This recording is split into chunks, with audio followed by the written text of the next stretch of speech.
That's what I'm hoping for.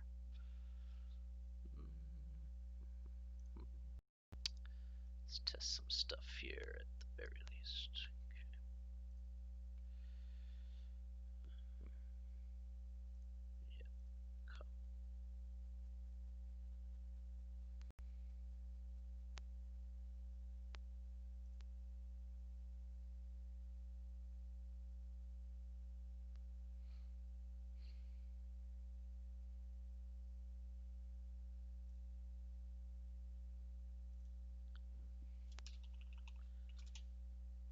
Hello.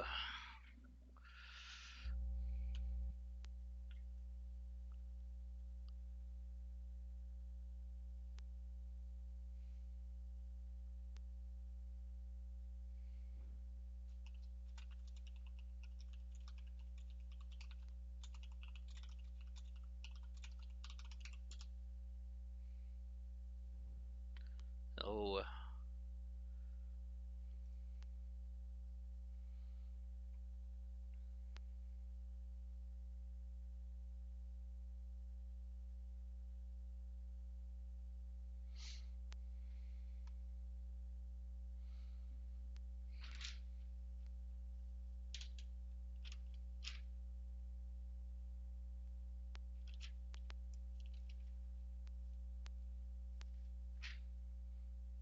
All right. Gonna get started very soon. Let's take a look here.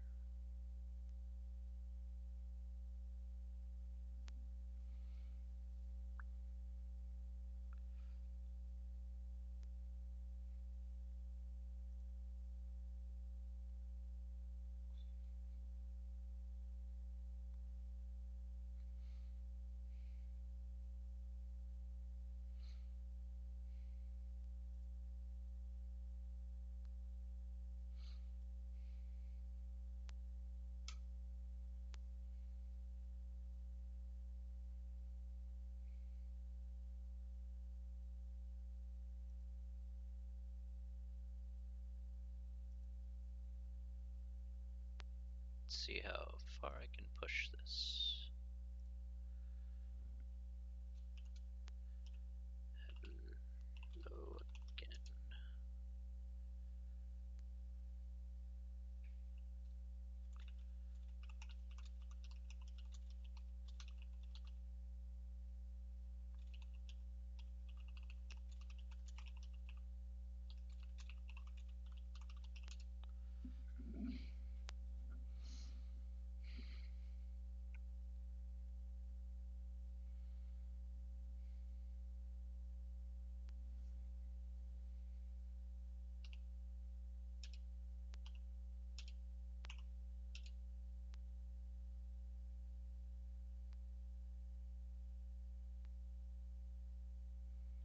Okay, that's pretty good actually.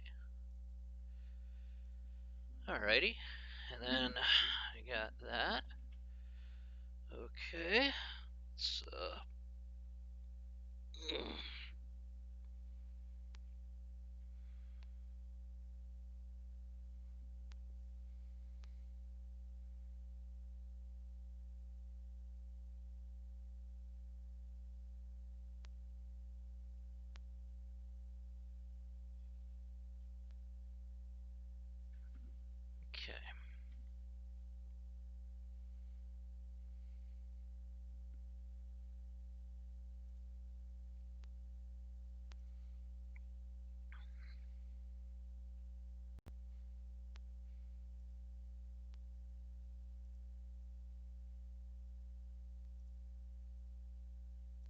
Hello! How are you today, Andre? Hi, Planet. How are you?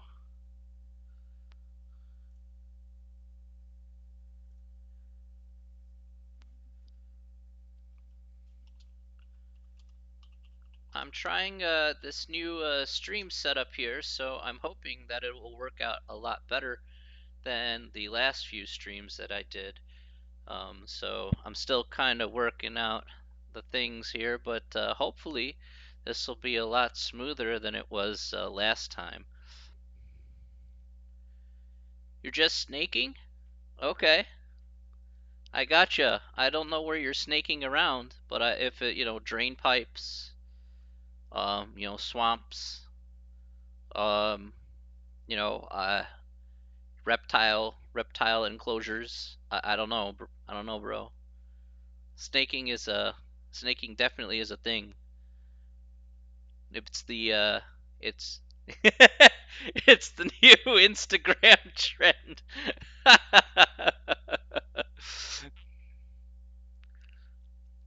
You like do a little snake pose like this, and then you just kind of go to different locations. Googa. All right. I hope your day has been good as well. Yes. Yes, it was a rough day today in the market, but outside of that, no, my day's been pretty good. My day has been pretty good. Can't really complain.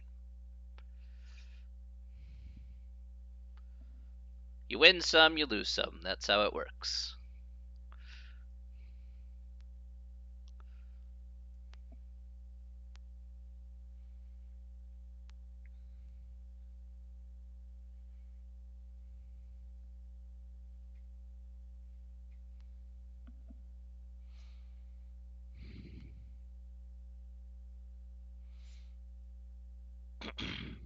Oh, why did I do that?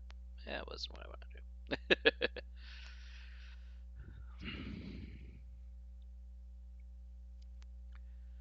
All right.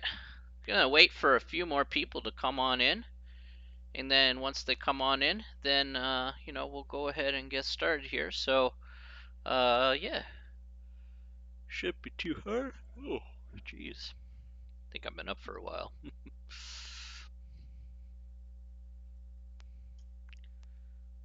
Good afternoon, Chase. Although I'm not a doctor, he just called me Ali. It's just a lot better. I'm no doctor, let me tell you. But Ali's just fine, just as chill as possible. It was good to see you again, Chase.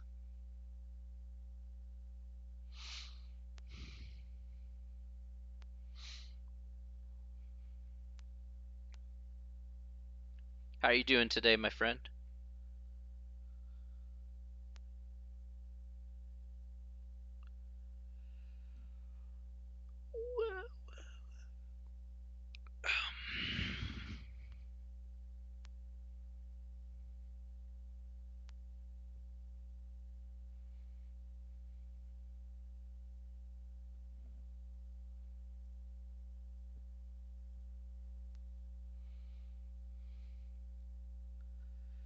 Oh man, getting excited.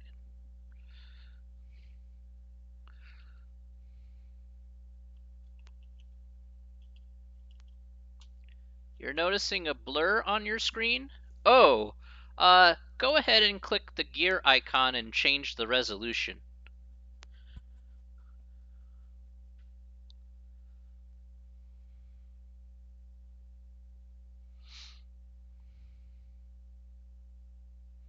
See if that removes the blur from your screen.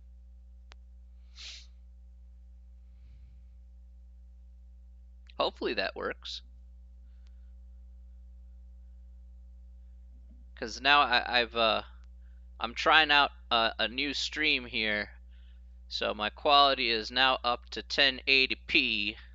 So hopefully that works better.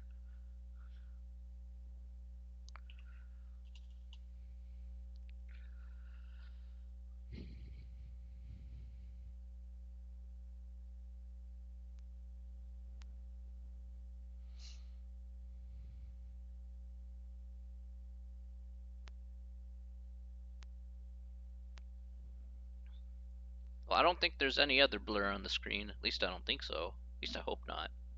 Question mark, question mark, question mark.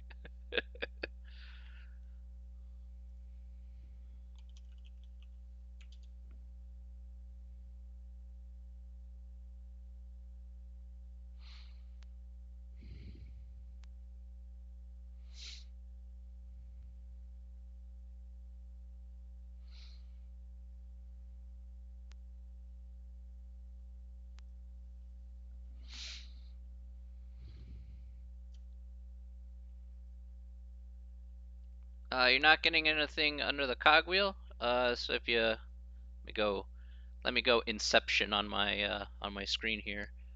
So if you click on the cogwheel there, you may see a quality of being like 1080p, 60 FPS.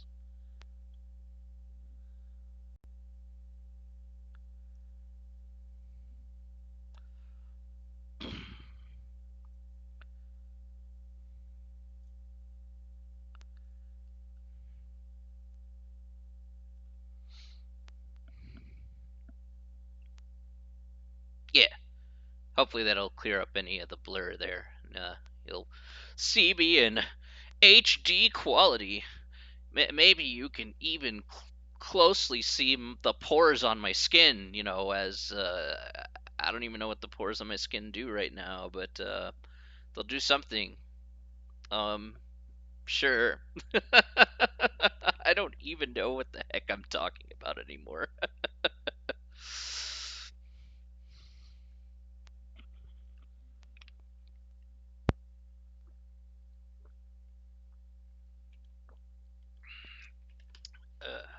All right.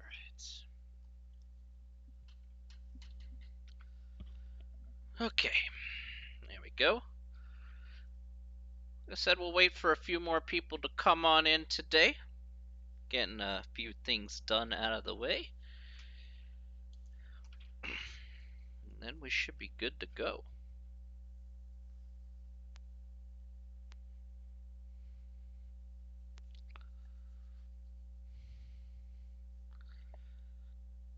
By the way, did that fix it, Chase?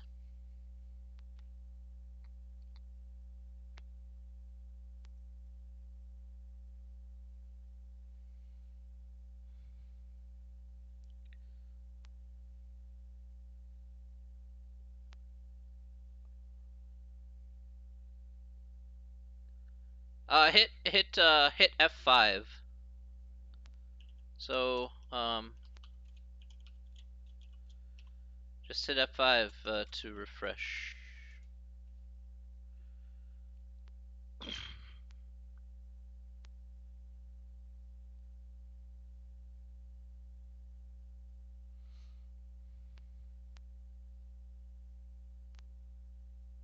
Nice pores.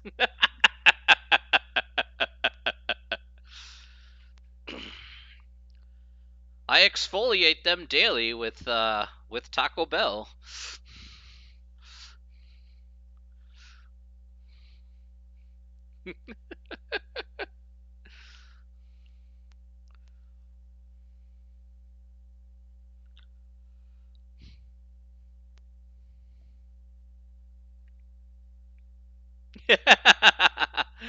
Hey Fidel, how are you?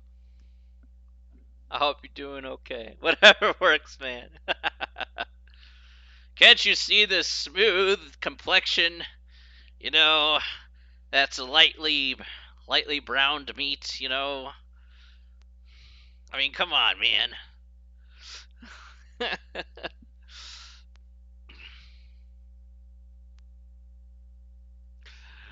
Jeez. Alrighty, so we are at, okay, we're at 4 o'clock. Alright, so let's go ahead and get started here.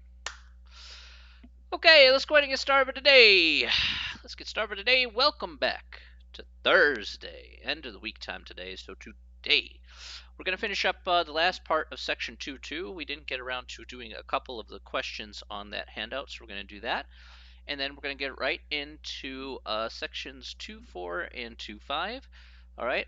We're going to skip section 2.3 because sections 2.3 and 2.4 are essentially part of the same section. So I've just consolidated it all down into one section there. There's really not a whole lot of material in 2.3, but some of the concepts will carry over to 2.4 anyway. So that's why 2.3 skips. So we'll get done with 2.2 here today. We'll do 2.4. And if we have time, we'll get to 2.5 as well. All right. So last time we talked about piecewise functions, okay? That was the big topic there from last time. Today we're going to answer the other two questions that we didn't get around to getting to, and that was even and odd functions. That was question 3 and question number 5, which was the difference quotient. so let's go ahead and go to question number 3 here from the handout, and let's talk about what even and odd functions are. Okay, so even and odd functions are fairly straightforward in terms of their definition. So let's talk about that. Now remember, we talked about functions last time. Okay, so we're going to put stuff in function notation here once again. So basically, here's what it says. If we take a function here, f, and we put, let's say we replace x with, say, minus x. Okay, so let's say we replace x with minus x. Then somehow, some way, when we replace x with minus x, somehow we get back to the same original function that we started with. So this is for even.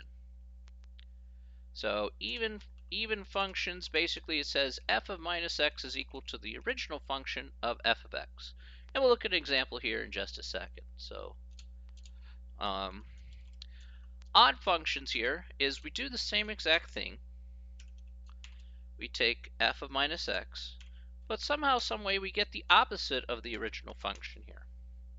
Okay, so that's what we get here for odd functions. Now, I do want to make a note before we do an example here. All right, so the big note here is that you can have neither even or odd functions. That's entirely possible, and that's because of the limited nature of the definition of even and odd functions in general. All right, so it may turn out that a lot of functions turn out to be neither even or odd. So it's not like numbers where it's like you have even numbers and odd numbers. No, instead, you just could have neither of them just because they don't follow the definition that you see up there. All right, so let's take a look at an example of a couple of problems here and take a look at even and odd functions, see if it's even or odd. Let's go with x squared plus 1. All right, so let's go with that. So this is our example here. Okay, so what we're going to do here first is, if we're going to determine whether this is an even or odd function, we're just going to take f of negative x. So basically, wherever we see x in f of x, we're going to replace that with negative x. So we'll have negative x quantity squared plus 1. Okay. All right. So with that, let's go ahead and see. Let's go ahead and see what happens here. So can anybody tell me, what is negative x quantity squared? What's that going to be?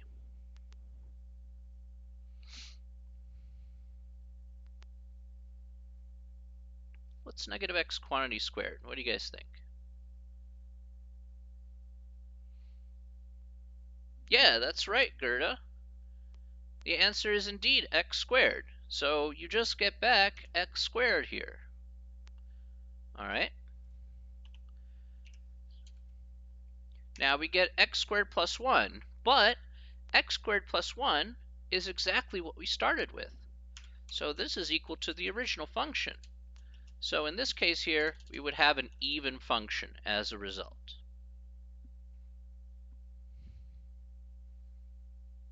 Are there any questions about that?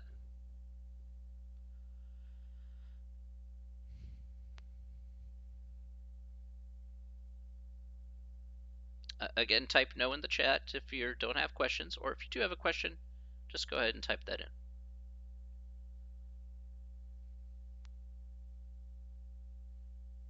Okay.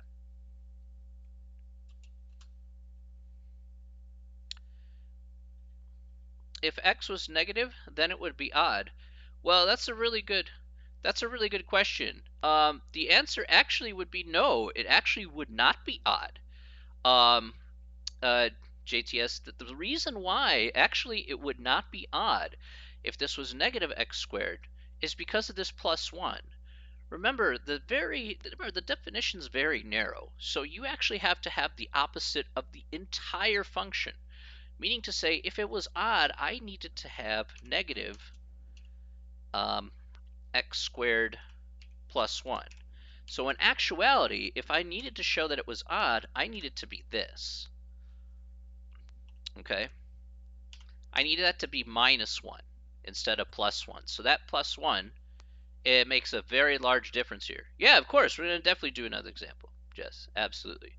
I just want to answer JTS's question there is like, why is, if it was just -x², why wouldn't that be odd? That's the reason why, because again, the narrow definition of what odd is, it should be the opposite of the entirety of the function there. So have to be a little bit careful about that, okay, in that case. But to acknowledge your question there, Jess, let's get another example and let's see what we're working with. All right, let's go with this. All right, let's go with 2x to the third plus 5x. Okay, now in this case here, let's go ahead and plug in again. We'll do the same thing regardless every time. We're going to replace x with -x. Fair enough.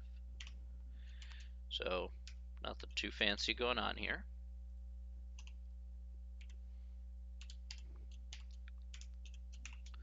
Okay, so we get 2 times -x to the third plus 5 times -x. All right. And so let's go over each one of these terms here. What about -x to the third? What's that going to be? 2 times -x to the third. What's that going to be?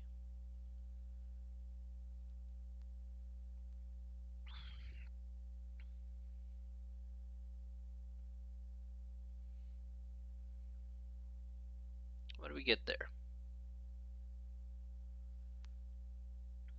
It would still be negative, correct? Yes, that is right. Because if you have -x to the third, that's -1. That's right. It would be the same as -x cubed. Spot on. So here we get -2x to the third here. That's right.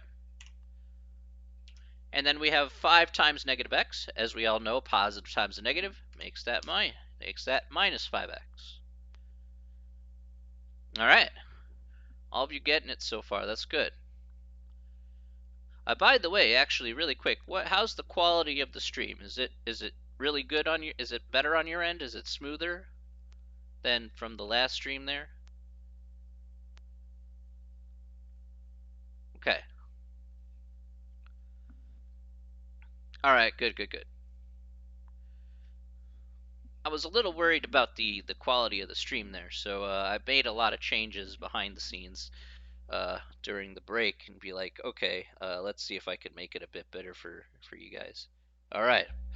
I had a lot of issues this morning, but I think it's just because of my settings. So hopefully the stream goes by really well and it'll be in good quality. So no problem.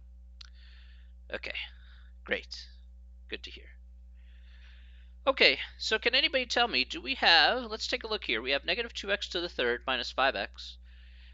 Do we have an even or an odd function here in this case?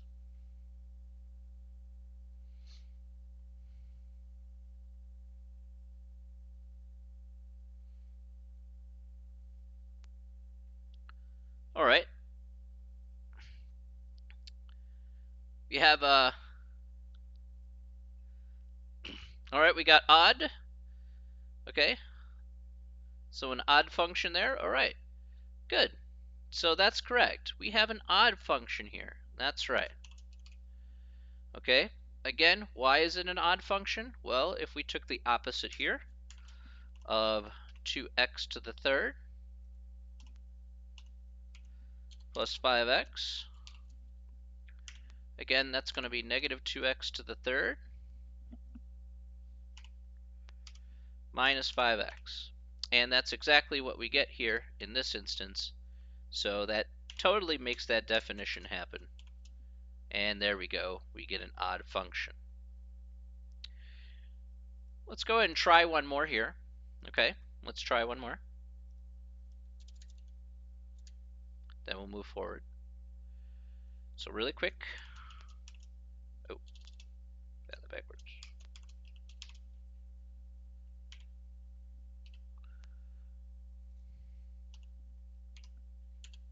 Actually, So we'll go with x squared minus x. Okay, so that's our function there. So we replace again x with minus x, no problem.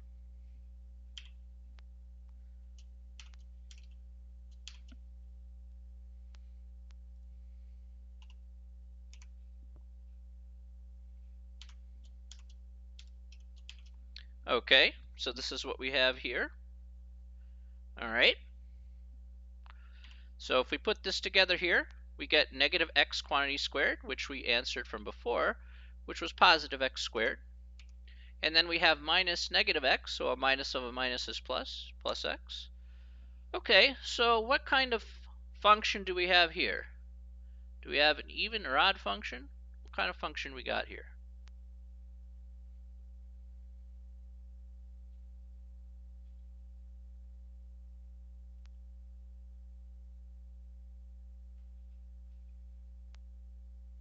It says, Phantom says neither. JTS says neither. Gerda neither. Fidel's like, yes. I don't know. Yes, yes.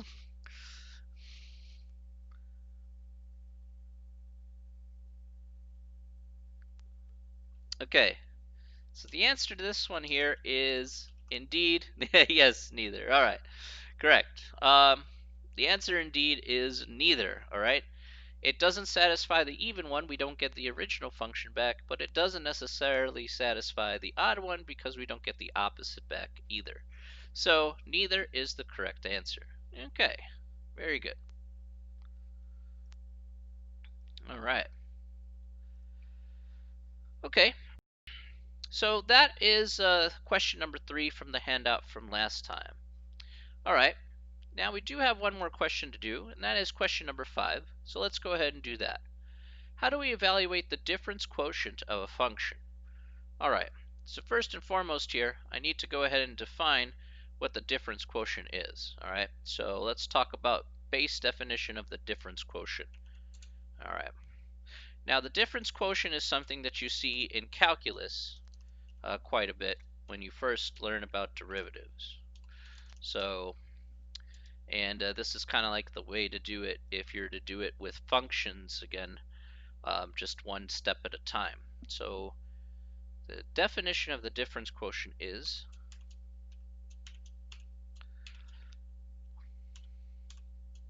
f of x plus h, oops, that should be minus f of x, sorry, thought I hit the minus key there. And then this is going to be all over, where's my mouse, h, all right. So this is the definition of a difference quotient. All right, so we're going to be using the difference quotient here to solve the difference quotient for certain functions or functions that were given. So let's do an example here and let's see what happens in our example. All right, so just going to do one here, and then that'll hopefully make a bit of sense here. So, well, maybe two. So, okay, let's go ahead and go with this example here. 2x squared minus 3x plus 1.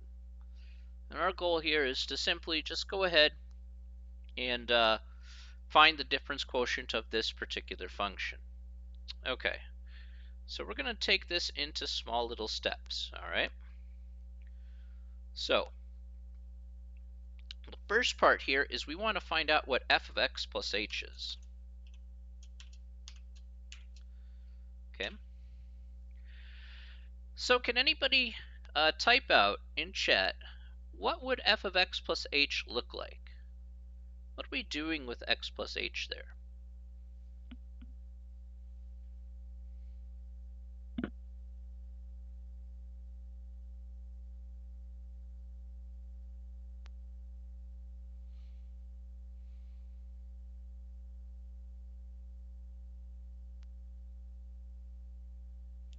What are we doing there in this case? What would x plus h look like here?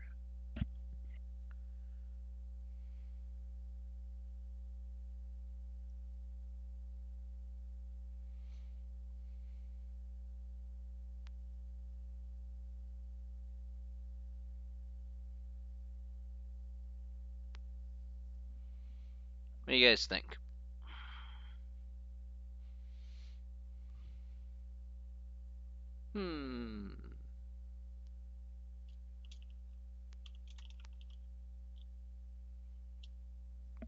All right. That's okay. Okay. Good. Good.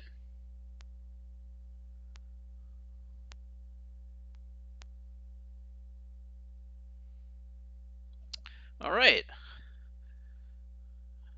Gerda and Planet have that correct. So it's okay if you're a slow typer. I'm not the fastest thing either. So, but you are correct. We're plugging in x plus h wherever we see x in f of x. So we put x plus h in place of this x and also in place of this x.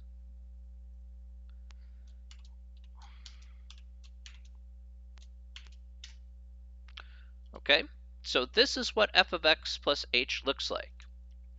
So what we're going to do here first is figure out what x plus h squared is going to be. This is actually rather important, so I'm going to go over this a little bit carefully here. Okay, so just doing a little side scratch work here. X plus h squared is the same thing as x plus h times another x plus h. Okay, so we're just going to FOIL this out, and we're going to see what we get here in this particular case. All right, so here we have x times x, which is x squared. Then we have x times h, so that's xh. Don't forget those middle terms. Remember, it's not x squared plus h squared.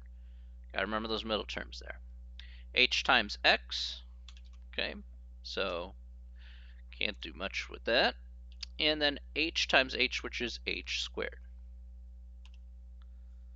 Okay. Now, once we have that, then the next step here is just to combine our like terms that we have there. And that wasn't... what? Oh, okay. Oops. All right, that was my problem. Okay. So here we have x squared plus 2xh plus h squared. All right, and that is what we have here for x plus h squared, is all this. So if we replace what we have up here with x squared plus 2h plus h squared, what we're going to get here is we'll have just that. Okay, so 2 times all this stuff.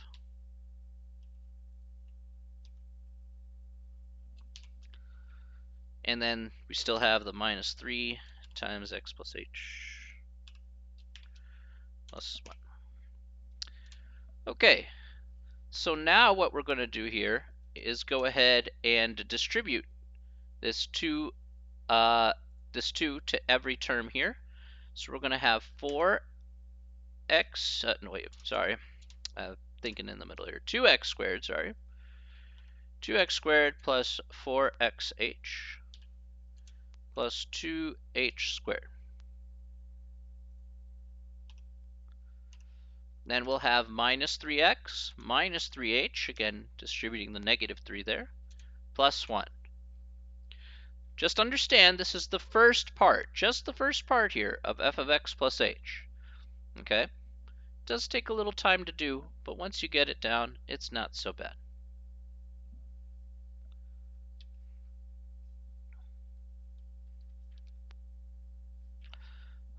Okay, any questions so far about that?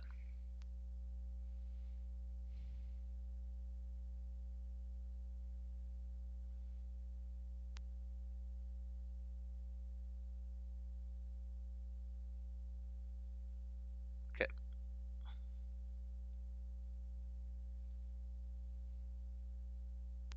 Sure, absolutely. Is that okay, Chase? Or should I scroll up a little more?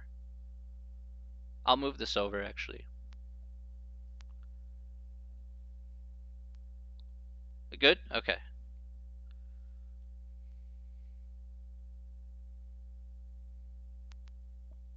Okay, let's continue using the definition here, okay? So basically, f of x plus h is all this stuff. So we're going to rewrite this. So all of this stuff is f of x plus h. And we'll put that in a nice big set of parentheses. Then we're going to subtract by f of x. Now, very important here, okay? Because we have f of x here, okay, we're going to use our original equation here, original function, I should say, just like so. But remember, this is actually pretty important here. So you'll kind of see what happens here in this case. So let me make this a bit bigger here. So if you take a look here carefully, notice I put parentheses around 2x squared minus 3x plus 1. Okay, so that's kind of the note I want to make here in this instance is, again, note, don't forget the parentheses. The answer is yes.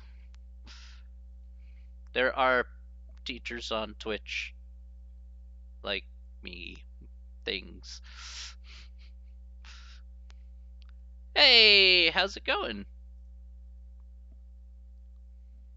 Good to see you again, Slow.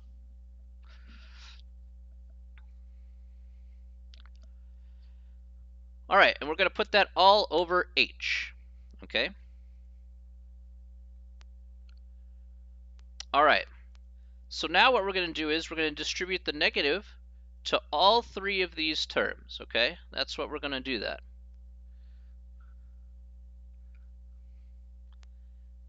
Thank you, thank you. I'm doing very well. Doing very well, Slow. So let's go ahead and put this all down here. Okay, so I'm just going to copy pasta this. All right, so let's copy pasta this. All right, now I'm going to distribute the minus sign to each one of these. So I'm going to have minus 2x squared. And again, a minus of a minus here, minus 3x, that's going to be plus 3x. And a minus of a plus 1 here will be minus 1. All right. I'm just going to look at the top here for just a second. All right, now what should happen here is you should start to see terms start to cancel out. All right, so take a look at what we have here, right? Take a look at what we have here. We have minus 2x squared and 2x squared. So that cancels out. Okay, we have plus 3x and we got minus 3x. So that cancels out.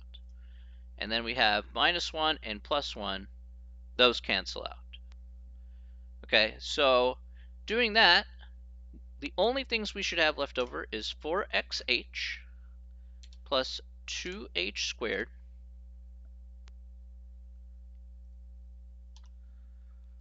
minus 3h. Okay? And then this is still all over h. But I just wanted to showcase, be like, oh, okay, we did have stuff cancel out. That is purely by intention here in this problem. Okay, so just to let you know here, that was purely by design based on what we had from before.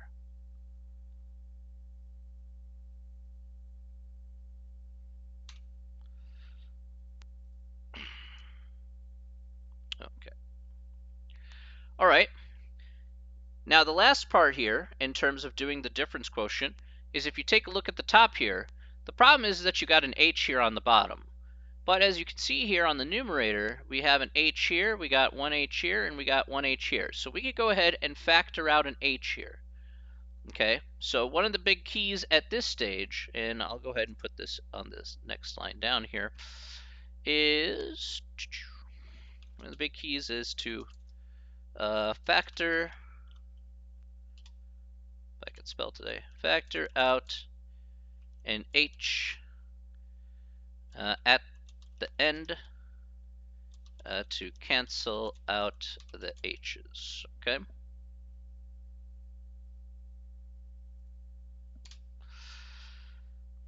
Okay, so here what we're going to get is specifically we're going to get h times 4x plus 2h minus 3.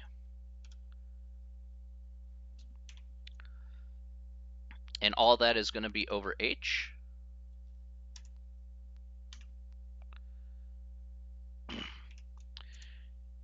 And then finally, after everything is said and done, we then cancel out the h's, as you can see there, and we get our final answer here of 4x plus 2h minus 3. That should be 4, not 5. Okay, and that's it. Are there any questions about that?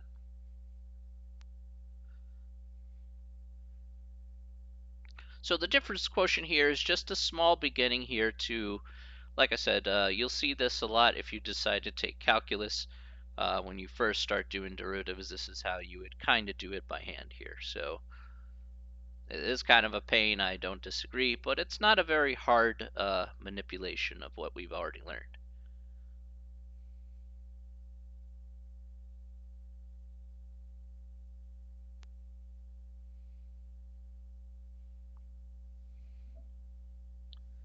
Any other questions over section 2.2?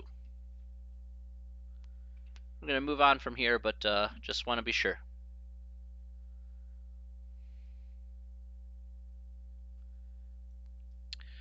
Do we use this more? Do we use it more in this class? In reality, no. You don't really use it.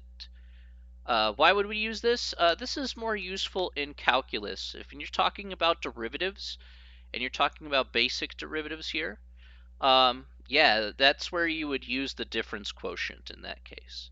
So if you plan to go on to calculus, this is definitely where it would be useful. Outside of that, we won't be using it that much. We won't be using it that much here.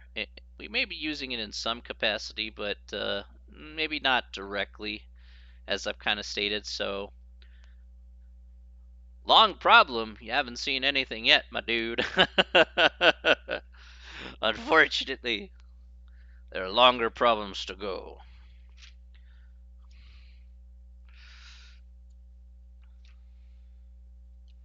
I know that doesn't make you feel great, but it is what it is.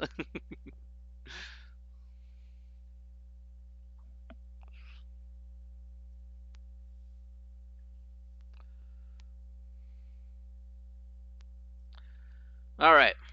Any other questions before we move forward?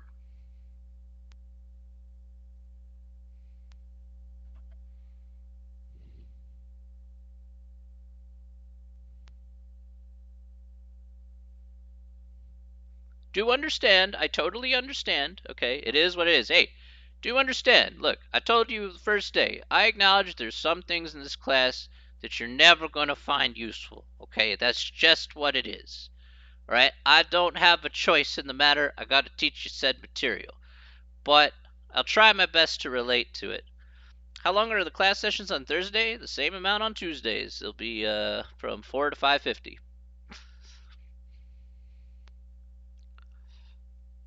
No difference on times.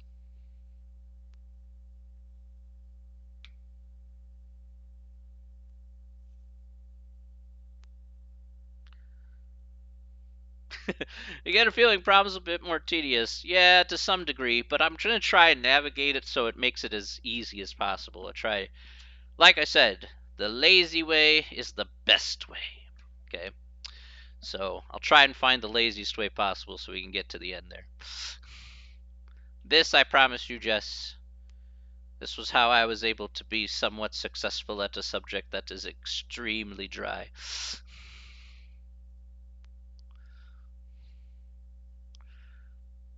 All right.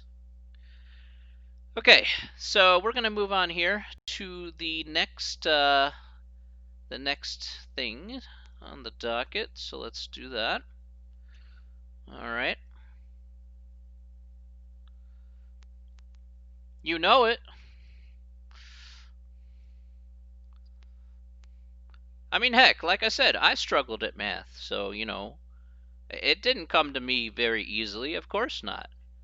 Junior high. I remember junior high. I failed math every year. That was bad.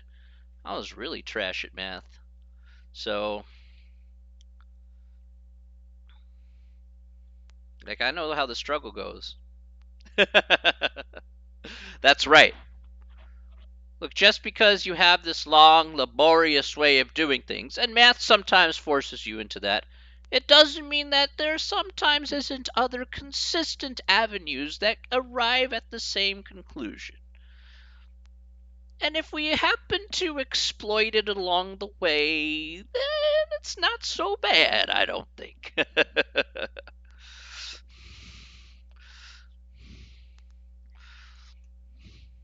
We just have to get those fundamentals down, and then, we'll be all right.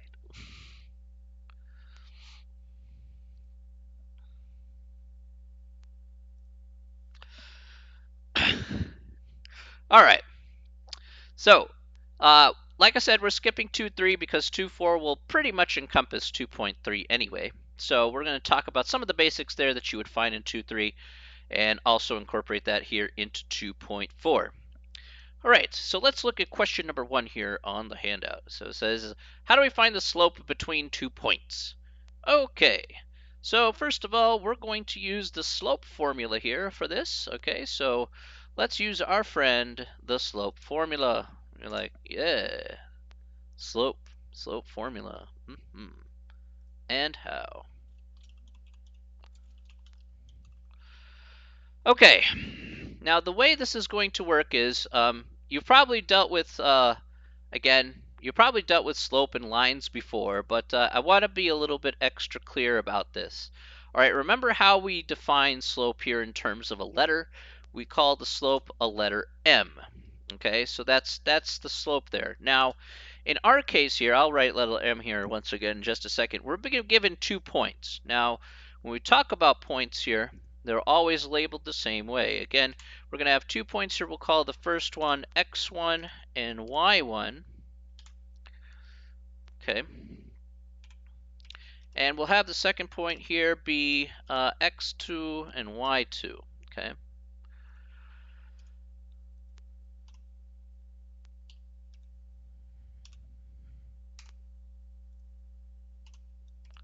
All right.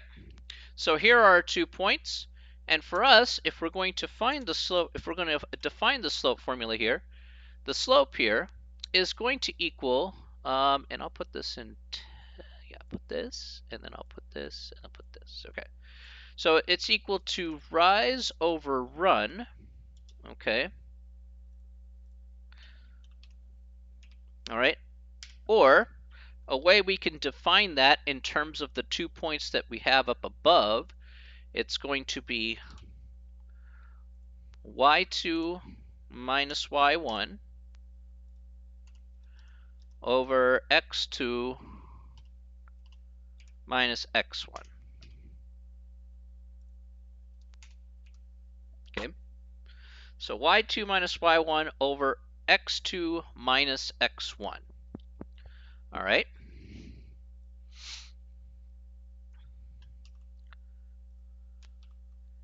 All right, so that's going to be our slope formula just like so. Let's go ahead and do an example. Let's find the slope between 2 just random points, and let's see what we're working with, all right? So let's take a look here. Sure. So example. Find the slope between the points, and I'll make up some rando numbers here.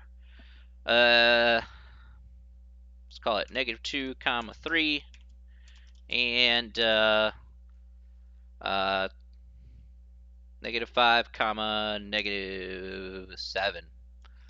All right, so I just again just making stuff up here as I kind of go along. Sure. All right. So we want to find the slope of this particular line here. Fair enough. All right, let's see exactly what we're working with here. See what we get. Now, in order to make things less confusing for you, like JTS has quoted me, the lazy way is the best way. How do I make this problem pretty lazy? Well, the easiest way and best way to make things as lazy as possible is to, probably one of the keys here, is to label each point. If you label each point, so for example here, -2 would be, I would write kind of up above here, and actually I'll do that here in this case. I would label this as, say, x1, and then up above 3, I would label this as y1, okay? And up above -5, I would label that as x2, and then up above -7, I would label that as y2. That way, I already know where I need to plug in these numbers and not have to be like super confused about, what number necessarily goes where. You automatically have labeled it, so it should be easy to see for where these numbers need to go. Now, another thing that we stressed on last time is whenever we evaluated functions last time, or evaluate anything we're substituting, we put parentheses around that. And once again, that's still going to play a very important role here. I'm going to put -7 minus minus 3 here, because we have y2 minus y1, over x2, which is -5, minus x1, which is -2. Okay, so this is what we have here. All right. So -7 minus 3, what's that?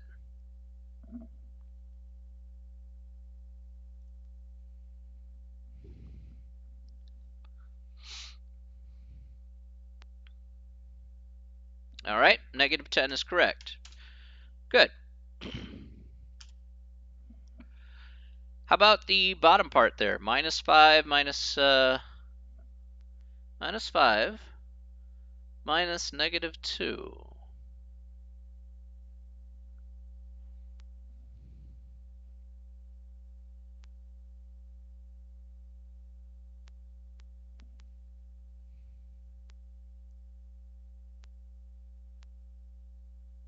Okay.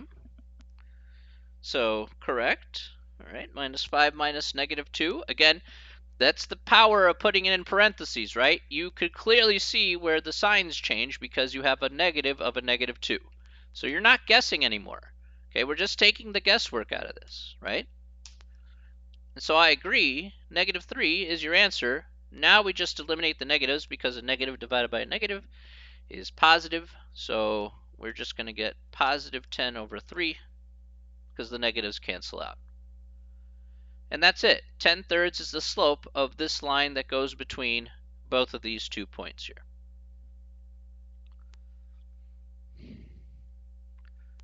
Are there any questions about that?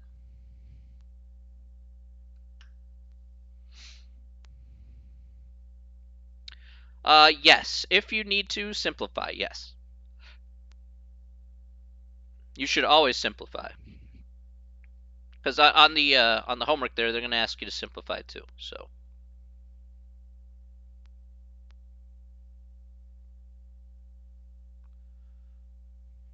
Hopefully that's a little bit easy peasy lemon squeezy.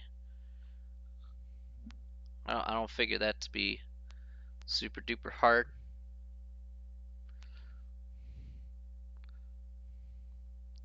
All right. Well, let's go over question number 2. All right.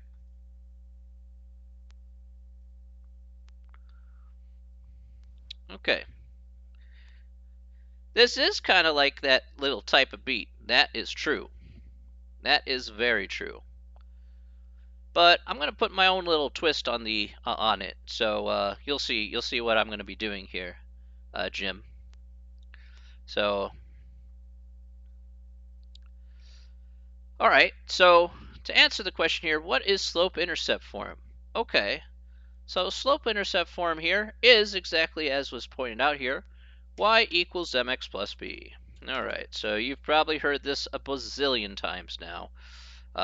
Even if it's been a long time since you took a math class, you've probably heard this at least, I don't know, they beat this into your head pretty hard.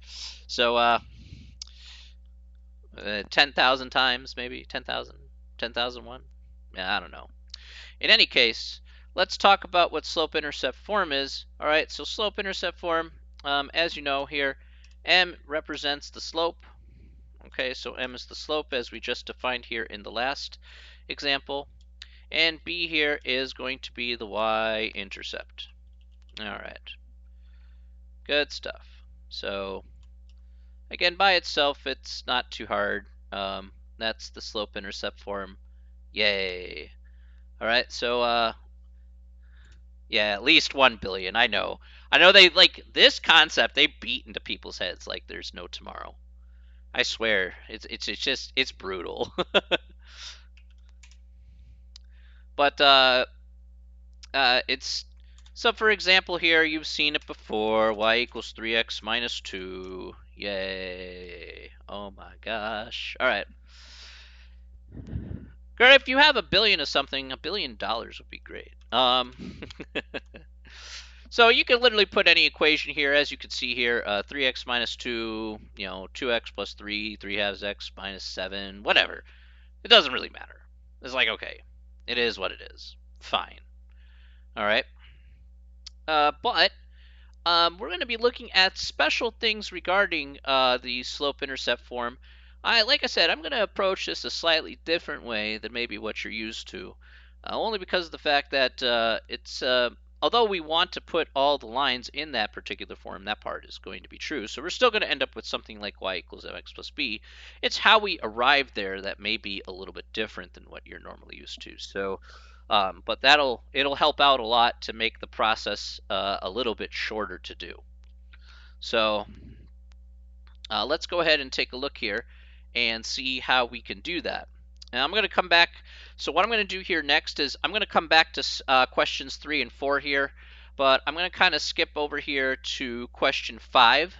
All right, and I'll show you what we're going to be doing, and I'll come back to questions 3 and 4 here on this section after I do questions 4, 5, and 6. 4, 5, 6, and 7 actually. So we'll come back to those in just a second. But like I said, the meat and potatoes of this section here is going to be 4, 5, 6, and 7. So or 5, 6, and 7. Pardon me. All right. So question number 5 here. Let's go and do that. All right. So I'll move on here. All right. So what is the point slope formula? Okay. So if you want to make this process shorter, all right, the point slope formula is certainly the way to be. All right, this actually reduces one step of the process if you're going to try and find a line in points in a point slope form. So basically, it's slope intercept form. If I want to reduce one step, the point slope formula is certainly the way to go. And so, what is the point slope formula? Let's go ahead and define that. All right. So it's going to be y minus y1 equals m times x minus x1. So this here is the point slope formula.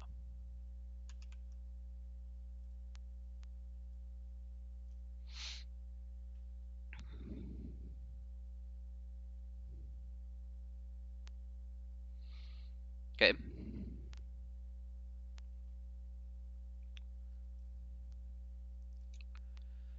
All right.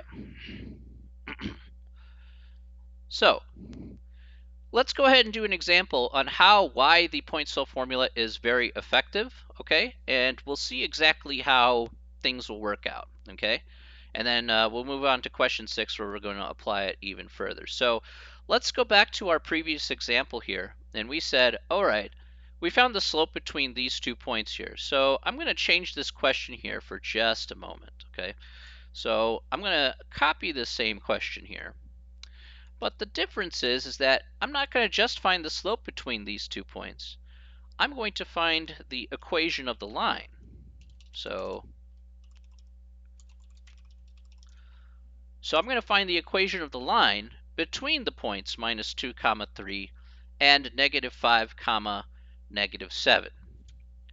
So from what we talked about before here, we found out just by using the regular slope formula between 2 points, we said the slope here was equal to 10 over 3. So that part, you know where we got that from. Perfect, okay? So that part there, not too hard. Now, the real question is what happens after that point?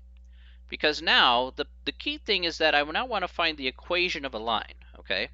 No longer just want to find the slope straight up. So, how do I find the equation of the line here? Well, I'm going to use the point slope formula here in this instance. Now, I am going to put an important note for this because there is one point of contention some people have with this, okay? And this is the mistake that I see quite often when using this formula here. So let's go ahead and put that note here, and we're going to go ahead and see what we're working with, why I'm going to put this down here. So the note here with the point slope formula is you never substitute for x and y, okay? You'll never substitute for x and you'll never substitute for y. You're only going to substitute for x1, y1, and m. Those are the only three things that you're going to substitute. X and y, you're going to leave them alone, all right? They're not going to do anything unless we're going to be doing a little bit of algebra with it, okay? So you're going to leave it alone and be like, okay, have it sit there and chill and do nothing. Okay, now, here's the nicest part about this question, okay? How do we set this up? How does this make it even lazier? You know, how do we make this even lazier? Well, the way you've made this lazier is actually by doing something at the very beginning of this problem. Let's go back up for just a second. Take a look at what we did here, right? We said when we wanted to find the slope between the points, didn't I say that you label the points here as x1, y1, x2, y2? Now, admittingly, you can use either one of the 2 points, but considering you've already labeled it as x1, y1, that first point, you can just plop those 2 numbers in, and you already know where they need to go. So by part of the process, since you already labeled x1 and y1, you know exactly what numbers need to go in that place. So we're going to use here, again, we're going to use the point -2, 3. Okay. So let's go ahead and plop it in, and let's see what we get. I don't know what we're going to get, but that's why I just randomly picked numbers. So y minus 3, okay, y minus y1 equals, and then we have 10/3,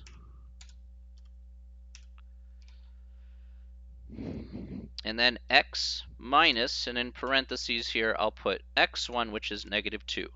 Remember, anything I substitute, I always put parentheses around. Okay, let's make this look nicer so we can see what we're working with in terms of algebra. Y minus 3 equals 10/3 times the quantity x plus 2. Okay, because we have a minus 2.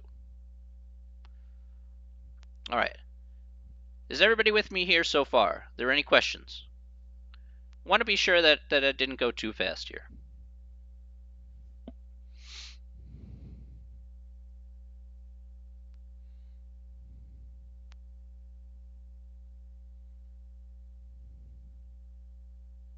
All good? Excellent.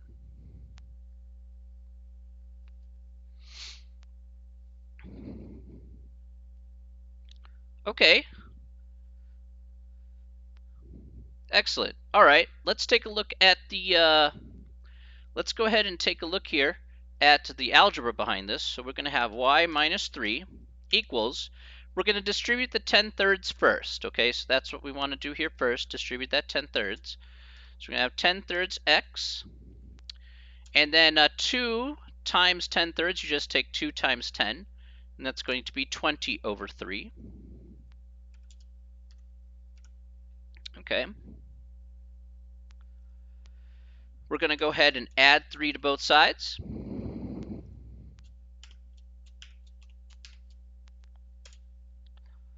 And so here we're going to get our final answer here of y is equal to 10/3 x. And then what's that going to be? 3 is 9 over 3, so we're going to get 29 over 3. So just like so.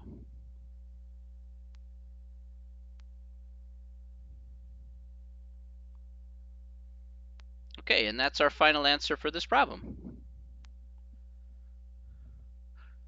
Are there any questions about how we got that? Again, as you see there, we got it into equals y equals mx plus b form. Just more naturally. If you did just with y equals mx plus b, you'd actually take an extra step, because you have to replug it back in order to get like your b, and that's kind of a pain to do. In this case, we're just doing it all at once, so we don't even have to worry about like don't even have to worry about like doing the extra work. You actually do it all at once, which is very convenient. How did I get 29? Okay, fair question. So 29, I just did the fractions there. Okay, so let me go back there for a second. Okay, so I did 20. Let me go ahead and put that over here.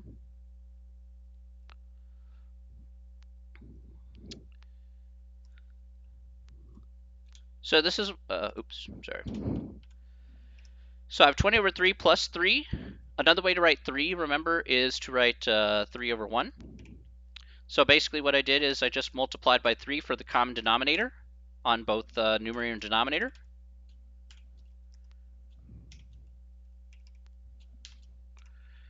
And so basically I'm left with, yeah. So you can see where I kind of got that from now, is I just did common denominator for that. So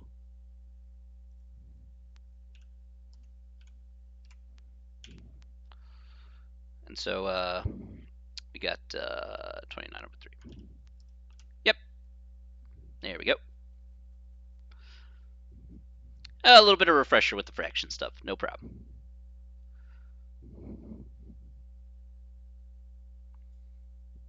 If you have a graphing calculator, you can make this. You can do that pretty fast. So I don't know. Are you guys familiar about how to do fractions on the calculator there? On the graphing calculator?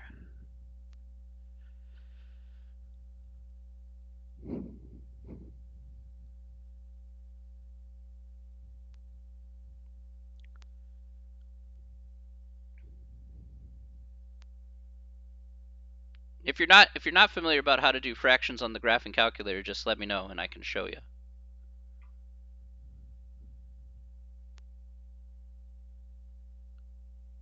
Never used one? Oh, okay. Well, using one for this class is required, so no, the graphing calculator is referring to like the TI 384 JTS.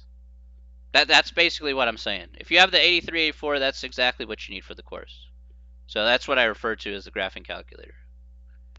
So let's go over that really quick, okay? So let's talk about that here for just a minute. Oh, that's fine. That's fine. Let's go over this together. I got my own calculator here. So because I'm nerdy, and that's just the way it is when you teach mathematics and you smell. So let's go over the let's go over the calculator portion here. All right.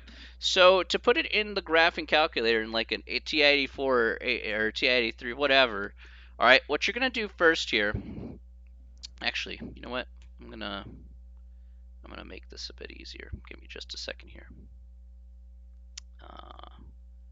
Let me. Okay.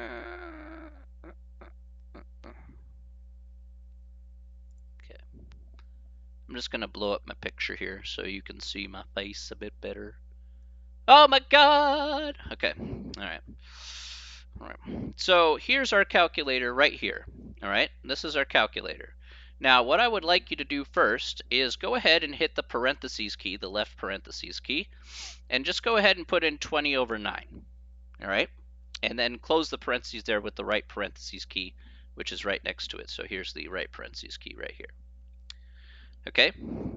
Then all you have to do is hit +3. So your guy should look just like this. Okay. Just go ahead and type the word good in the chat once you have that in your calculator. So that way I know to show you what to do next.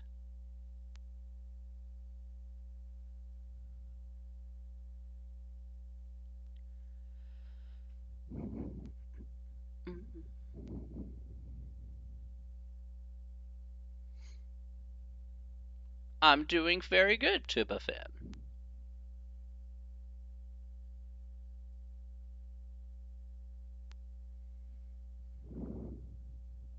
I hope you're well.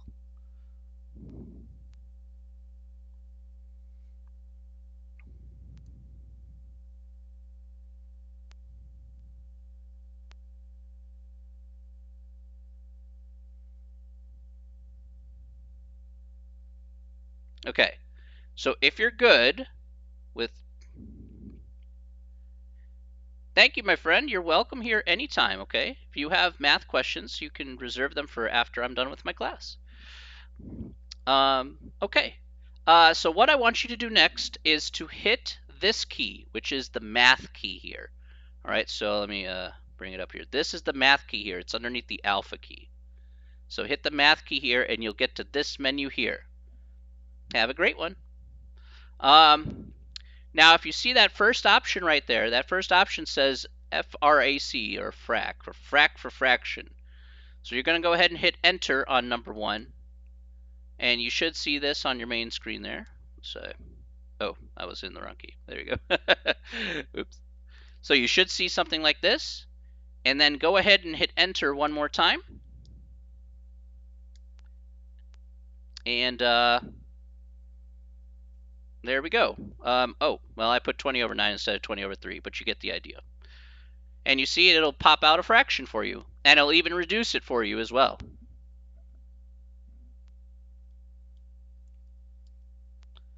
So I'll show you with the stuff here. Hang on.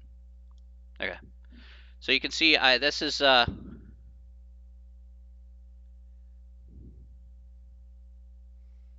this is what we have here.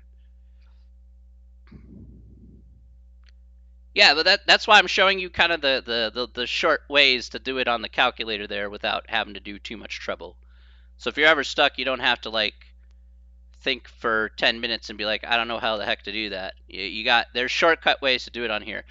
If you have the TI Nspire, you're able to do it on the TI Nspire. The only problem with the TI Nspire is that the TI Nspire works way too well. It has more options. It has like triple the amount of options on an 84. So the thing is that while the Nspire is an amazing calculator, you have to navigate a lot of menus to get it to do what you want. So I don't know how to use an Nspire at all, but if you navigate the menus and stuff, Chase, and kind of get comfortable about how to use it, it should work pretty similarly as what you can see here on an 84. So you may have a math key and say function, or say fraction, I should say, and you just may need to navigate more menus to get to that point. So yeah, I'm not sure about how the Nspire works, but I know that I've had several students in the past navigate the Nspire rather well. So and to be able to use it, it just took. They all said the same thing. It just took them time to get comfortable with it. Yeah, it has. That's correct, Morning. Yeah, it has a menu button, and you have to navigate the mouse or whatever with little tabby tab things. And yeah, it's like I said, it's a little bit more complex to use an Nspire than it is for an 83, 84.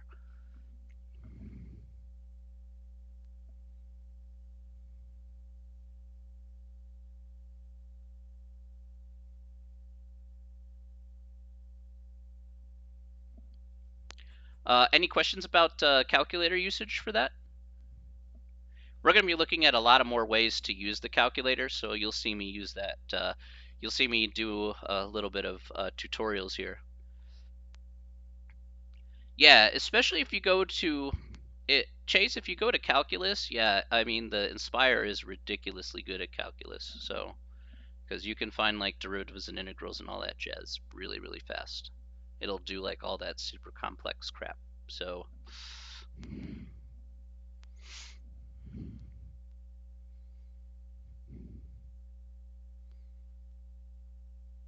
is the next level.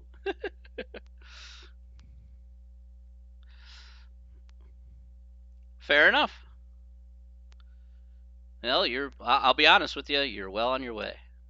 So, shouldn't have too big of a problem.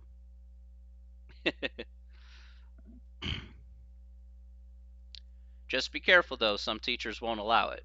But, you know, meh. This isn't really the class, so whatever. Alright, let me shrink this down here. Now that you've seen my face enough. Alright, there we go. Back to normal. Back to reduced face. Alright. Maybe I should move myself a little higher in this chair. I always feel like I'm so low to the ground.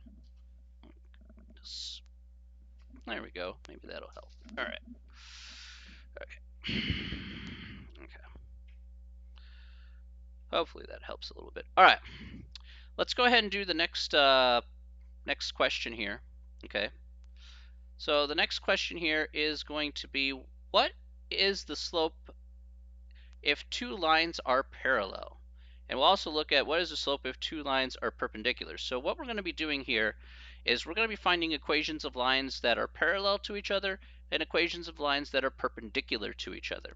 Okay, so we're going to talk about the process here. We'll look at an example. I just want to show off an example here, and we're going to talk about it step by step about how to deal with parallel or perpendicular cases, because it really, the only change here comes down to one step. So we're going to look at this carefully and see what we're working with. All right.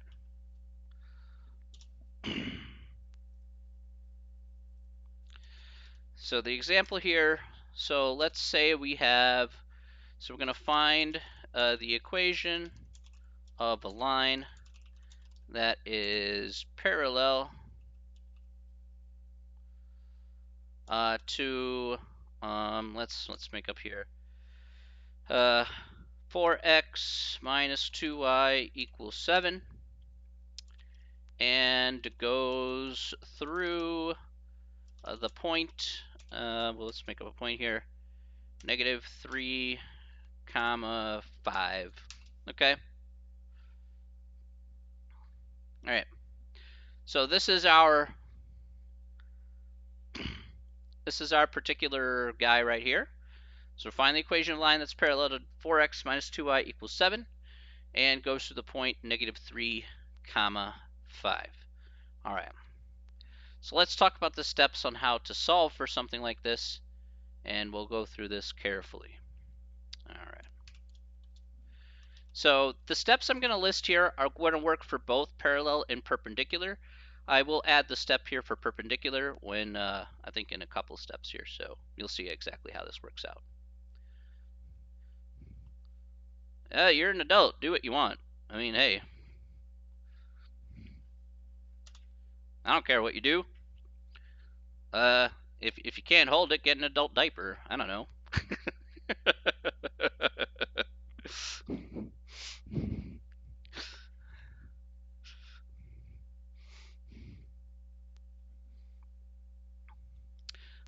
Anyway. Oh, man.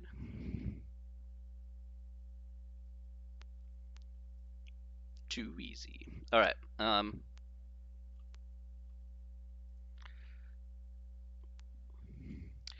Okay, so step one here. Step one is you have to solve for y in the given equation.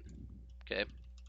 So that's the first thing that you have to do. You need to solve for y in the given equation. So we're given an equation here, 4x minus 2y equals 7. We need to solve for y in that particular instance. So let's go ahead and do that here for step one.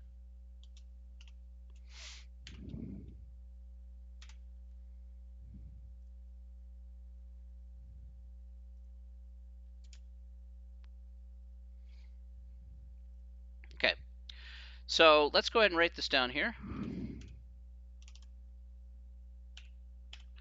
All right, 4x minus 2y equals 7. All right, so solving for y here, what should we do first?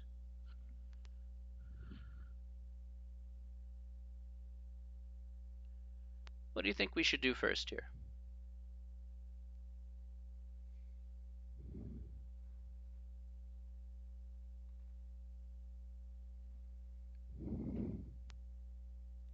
Just move x to the other side. Okay, how do I do that, JTS? I agree.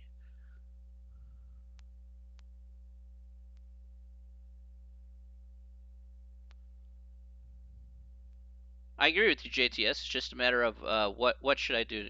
Okay, good. Good. That's right. Okay, good, good, good. All right.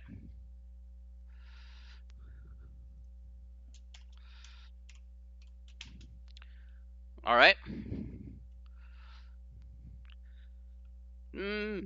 Anyway, um, well, if you're asking me, Top Lad, if you got 20 quid to donate to me, maybe I'll send you some. All right.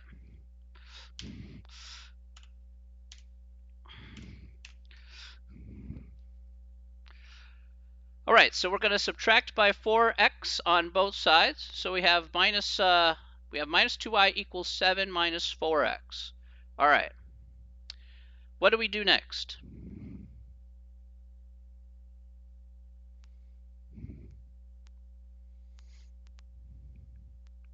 Nah, I can't be a call center. I'm not trying to scam you.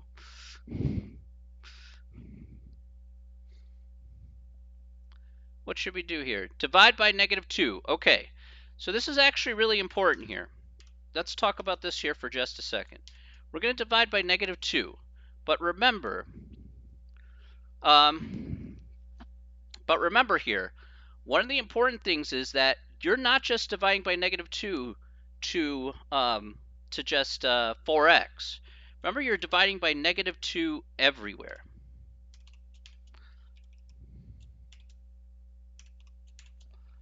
Okay, so one of the things here that I will make a note of, I have no idea about that, Top Lad, but I haven't seen my 20 quid, so. All right, so I want to actually point out here. Note, you divide everything by 2. By -2. Okay, this actually is really important. Now, why is this important here? Well, let's take a look at the result of what happens, okay? We get y is equal to -7/2, so that part not too hard. We have 7 divided by -2. All right, and what do we have here? What do we have here? What do we get here? We have minus 4x over -2. What's that?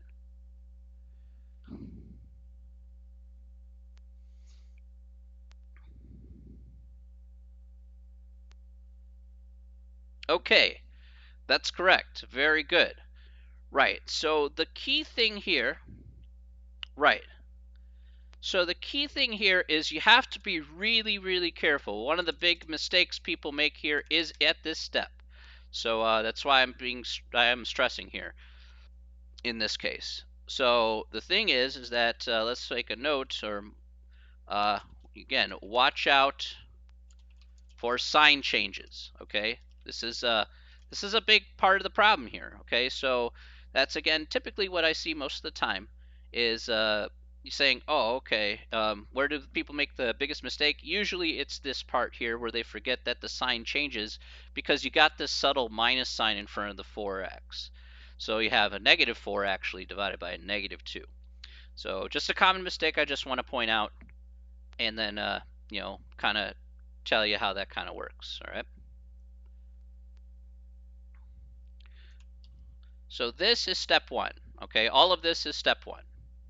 Okay, before we move forward, are there any questions about that? Want to be sure you guys understood that.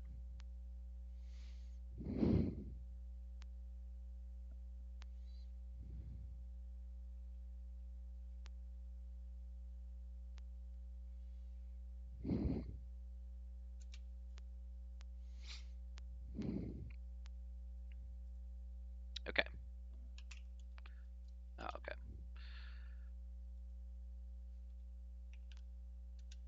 All right. Let's go to step 2. Okay.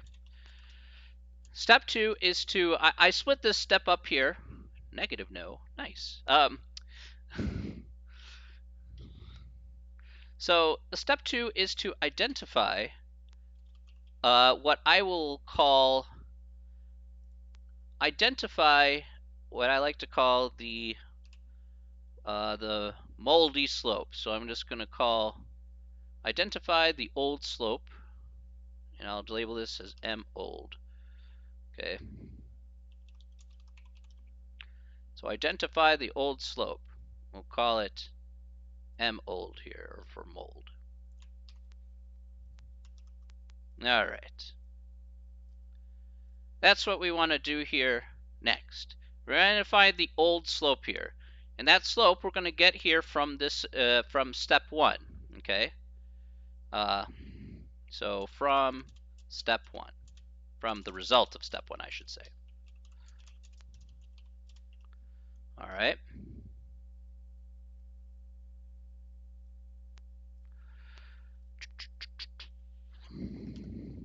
Okay. Okay, so can anybody tell me here? Let's look at step 2. Again, I separate this out on purpose because that's what we need to look at next. So can anybody tell me what it would be the old slope? What would be the slope that we found here in step number 1? What would that be?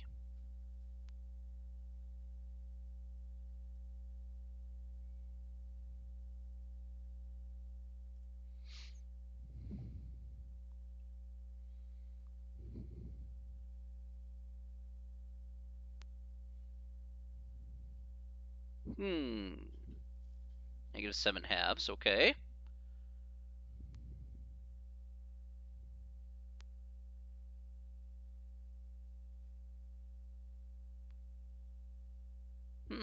Two. Phantom's like 2 with the certainty there.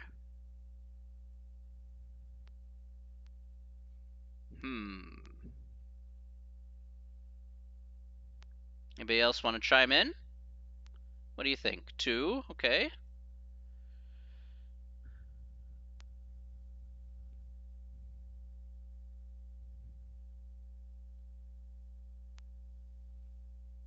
Okay. Well, let's take a look here and see what the slope of this line is going to be.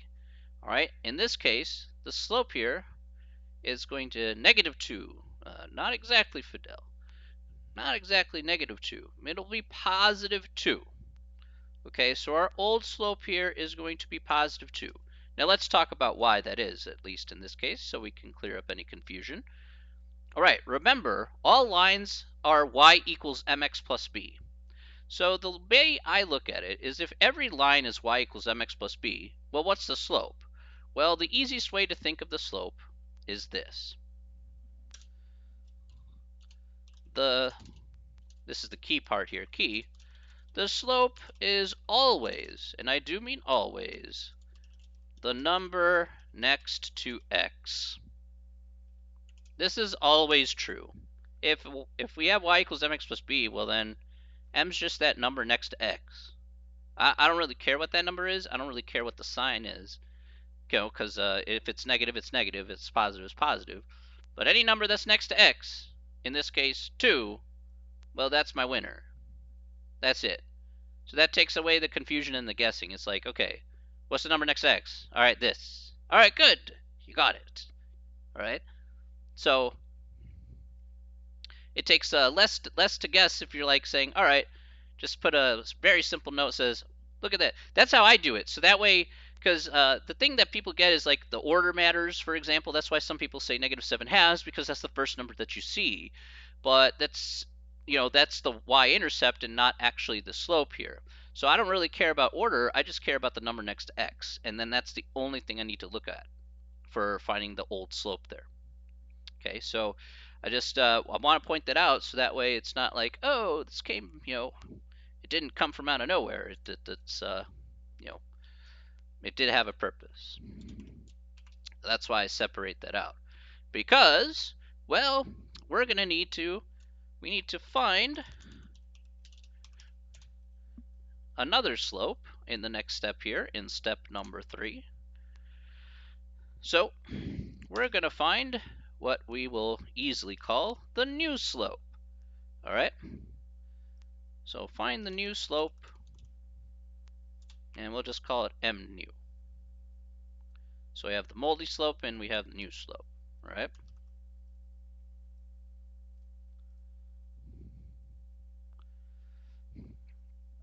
Okay, so how do we find the new slope here? All right, so this step here specifically, why, thank you. I really appreciate that.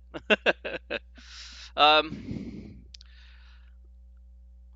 so the next step here is how do we identify the new slope? Well, this is where I'm going to combine the parallel case and the perpendicular case. Okay, so the way I'm going to do this is to identify that. Hey, thank you, Dinkle. I really appreciate it, my friend. Look, let me just say this to you before I move on. Uh, even if you dropped out, my friend, um, you can always go back, get your GED and stuff. I know there's always room for improvement in terms of education. I really hope you do go back, get that education. If you need help from me at any time in math or whatever, to help you get a GED if you decide to go down that route, please, I'll be more than happy to help you for free. I don't got a problem with that. Okay. I helped a friend out in Canada get his GED, and then he went on to get a correspondence degree, and now he works for the government in Canada. So, um, you know, if you need help because you want to work yourself up, remember the point of an education. The point of an education is to be independent. To get to a point where you can achieve independence, because a piece of paper means a lot these days. So I'd rather have you get there now. Um, hey, I totally understand that. Totally understand that, my dude. But I highly encourage you. I want you to be, I may not know you. This is the first time I'm talking to you, but like everybody else here in this class and everybody else here in the chat, I only wish for the success for everybody here. The only thing I ever wanted to do when I teach is to have everybody be independent, hopefully get to a point that they're very happy and that they're independent and that they can make educated choices for themselves. Like I've mentioned here the first day of this class to all of my students, many of these topics may not be relevant for what they may be doing in the future. That's certainly true. But if you walk out of this stream today, or you come back and you come to my streams all the time, and you learn just a little bit more than what you did. Let's say you came out of the stream, or you came out of learning a little bit more than what you came in with, then I will say that's a success. That's a positive progress on your part, and I'm more than happy to be a facilitator of that. You know, I don't need anything outside of that. That's what makes me fulfilled at the end of the day. So, because I've been there, I've been told before, in my life that I wasn't worth helping, and I'm not about I'm not about to have that happen to anybody else.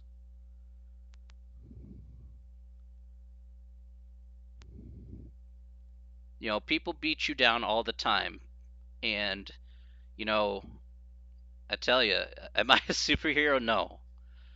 I'm just an individual. Look, I'm just a guy. I'm just an individual that understands that you can be beaten down over and over and over and over again by just being somebody different. I mean, look, I was the only kind of different guy in my junior high class. I'm the only brown dude. Yeah, it's different. Okay. But the way you persevere through that difference is by basically showing that you can be different. Don't let the stereotypes hurt you. Like people say, "Oh, I'm brown and this shit, and that shit." Like, I don't care about that. I care about asserting my individuality, about who I am. And let me ask this question here. Are I always ask the question to myself sometimes, am I happy about where I'm at? Am I happy about where I'm at? And I would say at this moment, yeah, I'm happy where I'm at, but can it be better? I would say, yeah. And how can it be better? Well, I can help you.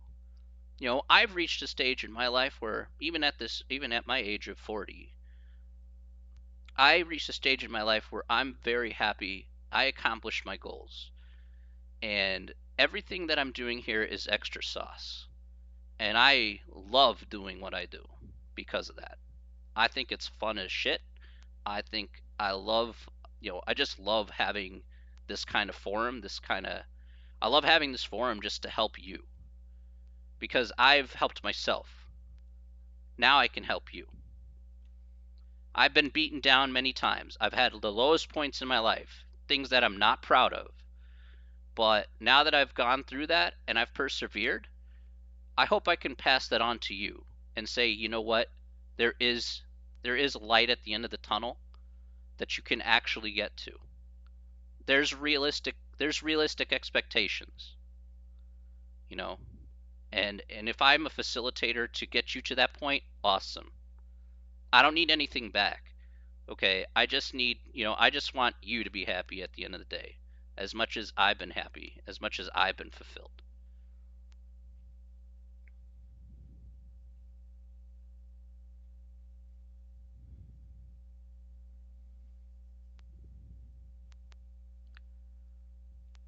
There's takes that I have, about college.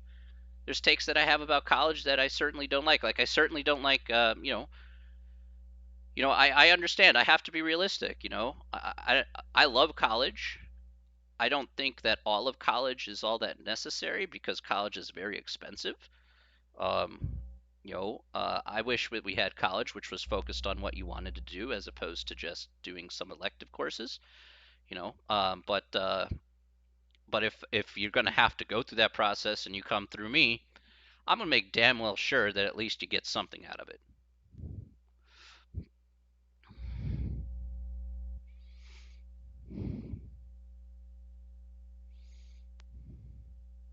I don't know what it will be, but each person's different.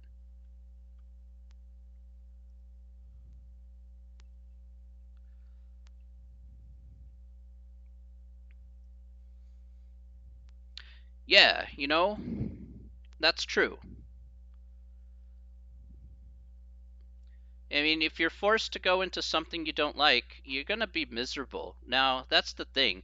You got to be realistic is that can you make money in that particular field? No, but if you're going to be miserable too, if you feel like you feel miserable, then you're really not living. You're just sitting there just collecting a paycheck. That's not living. That's just that's just being there. So, yes. Sorry, Jess. Apologies. Um, yes, I do need to move on.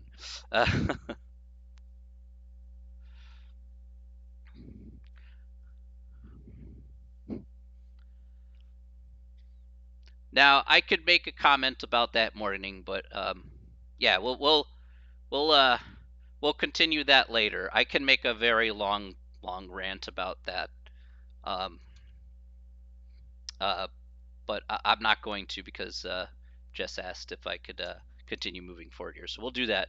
We'll do that afterwards, after class. If you like to hear my opinion regarding that, then feel free to stick around. But I'm not going to force opinions down people's throats, so I'm not that kind of dude. However, in any case, let's talk about parallel lines and perpendicular lines.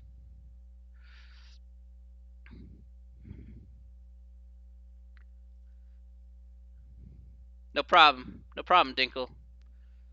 Come on back anytime, okay? You're always welcome. I don't know who told you about me streaming. I guess I was recommended on the platform or whatever. All right. In any case. Oh, okay.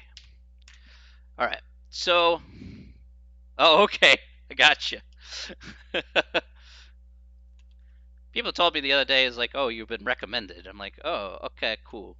Like, I don't even know. All right. So for a parallel case, the new slope here is going to equal to the old slope. All right. So if we have a parallel case, the new slope is equal to the old slope. Now, for the other one, for perpendicular, if you see the word perpendicular, then the perpendicular says if we want to find the new slope here, this is going to equal to negative, and then we're going to put this as a fraction here. So we're going to cut this out here. Oh, I'm not allowed to cut that out. Fine. We're going to have -1 over the old slope here. Okay. So I'll put this in a little bit easier terms because I know right now this looks a little confusing, and that's fair. So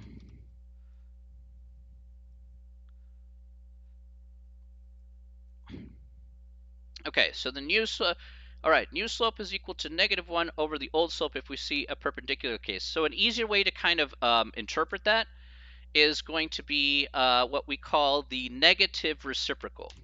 Okay, so oh, why did that happen? All right, so we'll put the negative reciprocal here, i.e. negative reciprocal. Can never spell that right.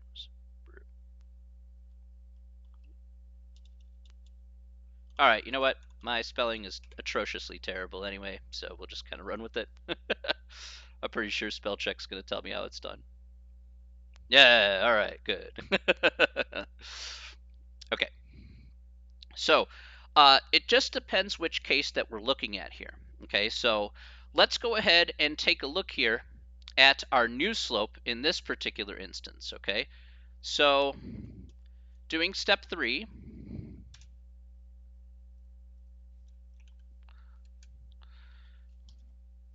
so if we do step 3 here, all right, can anybody tell me what would be the new slope here in this case? What would be the new slope?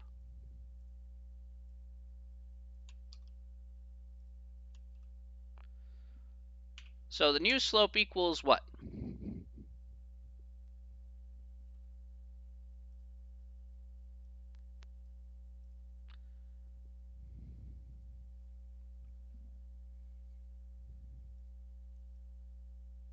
What do you guys think?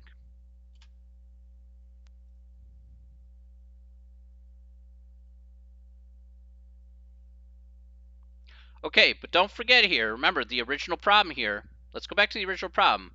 We have a parallel case. Parallel. Okay? So we should get the same, the new slope here should equal the old slope here. Okay, so we don't have a perpendicular case, we have a parallel case. So the old slope here, as we can see, is 2. So the new slope here is also 2. Okay, so one thing to be careful about is just be careful about the wording there, so that way you don't get caught unawares. Okay, so the new slope here will equal to 2. All right, I'll just actually replace that. It's not a bad idea. There we go. Okay. All right, are there any questions about that, about why that happens to be 2 in this case? Again, it all comes down from the beginning wording there, so this is basically how it works. We'll move on to step 4 here. So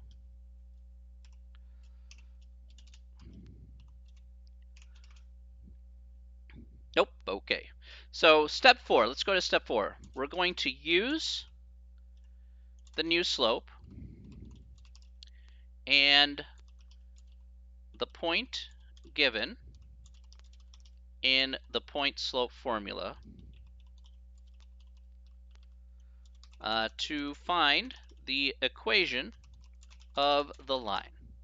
Okay, so this is the last step here. We're going to use our new slope and the point given in the point slope formula to find the appropriate equation of the line. All right, so let's take a look at how this is going to work. All right, so we have a point, we have the new slope here, which we just found out, which was 2. Okay, and from the very beginning of the problem, we were also given a point here of, let's go ahead and go back here, -3, 5 is going to be our point. Okay, so let's plug that into the point slope formula, and then we're going to solve for y to find the equation of the line. I'll put that actually in parentheses. Remember, Remember to solve for y. There we go. All right.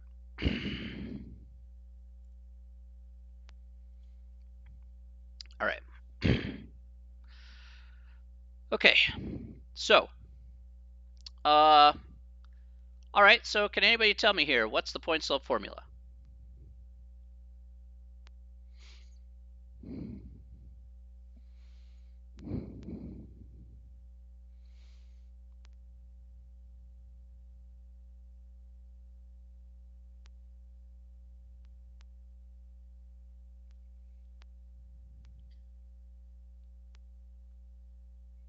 What's the point slope formula again?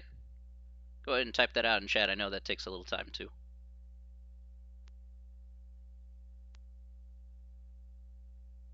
All right.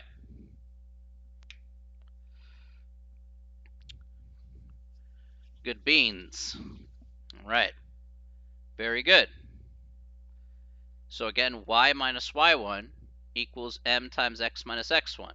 Excellent. Now, once again here, just for your ease of use, okay, for your personal ease of use, all right, remember that if you want to, then label your points here x1 and then the other one be like y1, okay? So if you feel that's really easy, yeah, there is a bit of lag. That's okay. That's not a problem. I know there's a bit of lag because, you know, that's just natural to have the stream go out to many different places. So it's not your fault there. It's just, it's not lossless where it's like live, but that takes a lot of resources, and I don't think my computer can handle that. So, but it can handle a little bit of lag. This is the best lag that I've gotten, so like maybe 3 to 5 seconds, which is pretty good. So I can't really complain.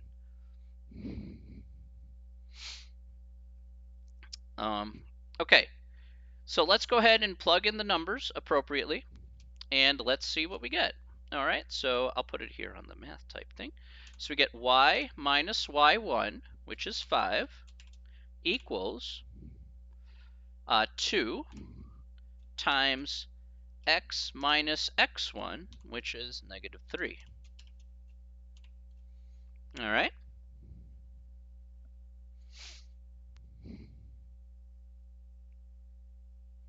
So let's go ahead and clean this up here, and let's see what we get.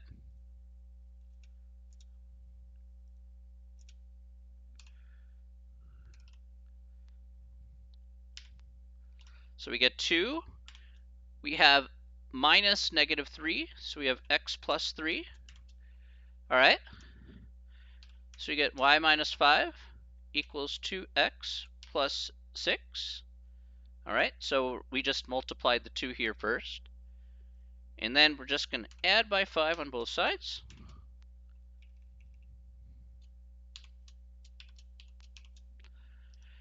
And so here we get y is equal to 2x plus 11.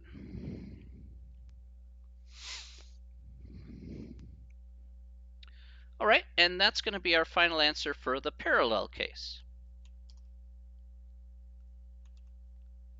Are there any questions about the parallel case here? We're going to do the perpendicular case as well, but I want to be sure that you guys at least got the parallel case down.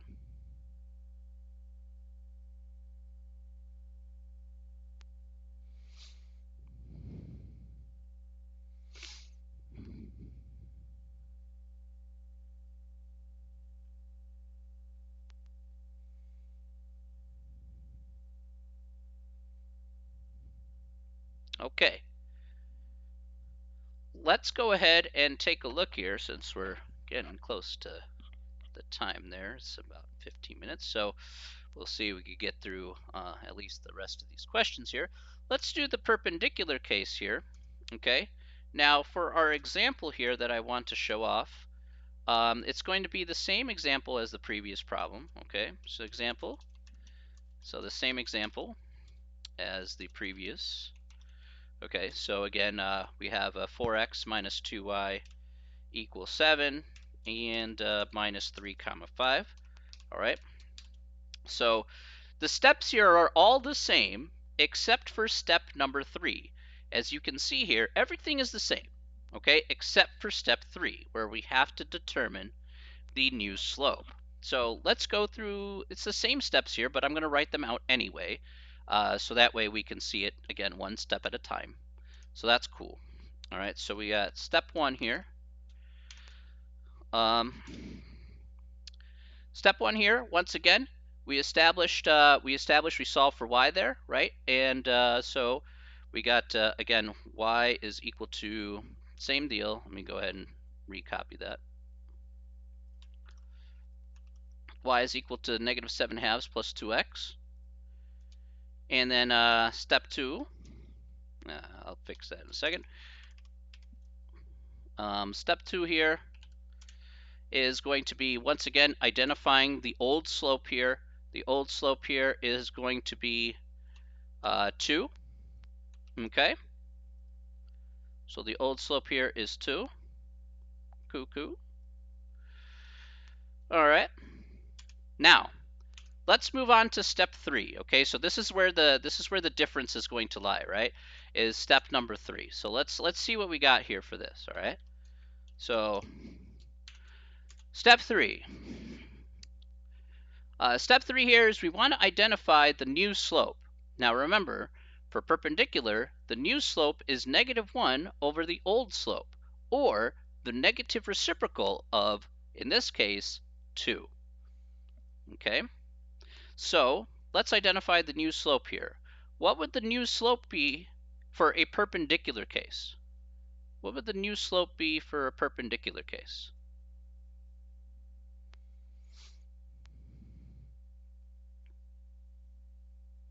Hello. -1/2. That's correct. Hello? Oh, wow. Thank you. That was not really all that necessary. I don't deserve money, so uh, I hope to do this. I just want to help. That's all. I just want to help and help everybody. So, wow, that's really super kind of you. Thank you so much, Shirotics. It's really, really kind. Um, uh,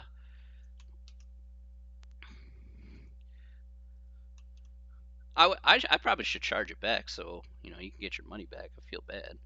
Um, uh,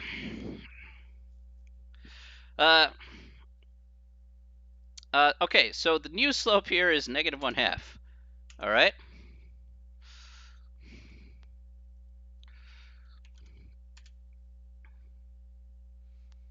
I look. We all go through the COVID crisis. I would want you to keep your money. I would feel bad to take money out of your hands. You could save it for save it for a rainy day or something like that. So, you know, I already get paid to teach this class, and I'm cool with that. Oh, no, no, don't get me wrong, Serotics. I really appreciate the donation. No, man, I absolutely appreciate it very much. Okay, trust me on that. It's a very kind and wonderful gesture. But if you have any other math questions, you never have to pay me. You just have to, you could just ask, and I'll try and help you as much as I know. So I only have I have a limited knowledge, but if I can help, finance math, yeah, certain finance math I can help with.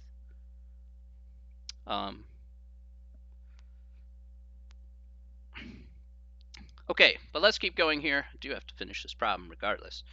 Okay, so let's set up the step 4 here, which is the point slope formula.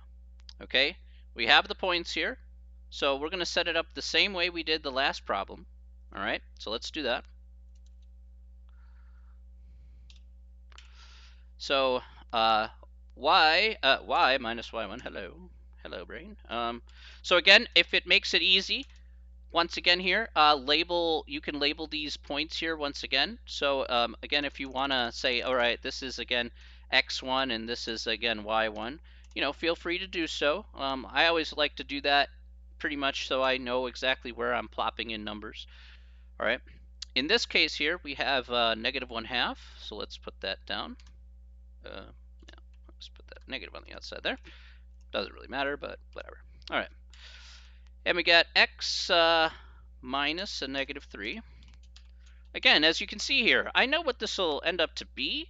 The thing is, though, I always put parentheses around anything I substitute anyway, because you never know. You know, with math, one of the things about math is that you never can assume something will happen. You know, you can never assume because numbers can get mixed up along the way due to human error. So we always want to make sure that if we're going to do this process by hand, then we just go through that process slowly and carefully, and we can arrive at the answer that we want at the end of the day. All right. So here we got y minus 5. So let's clean this up here. Is equal to, we're going to multiply by that negative 1/2 here first. So here we get negative 1/2 x, and then again negative times positive, we get a negative. Negative 3/2. All right. We're going to add 5 to both sides.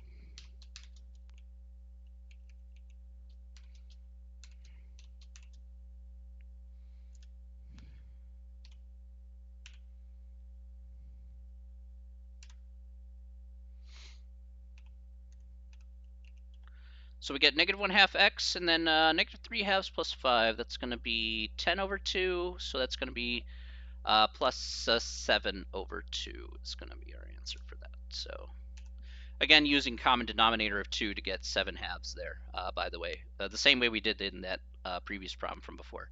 We'll multiply 5 by 2 over 2, by the way. So I'll just show that off here really quick.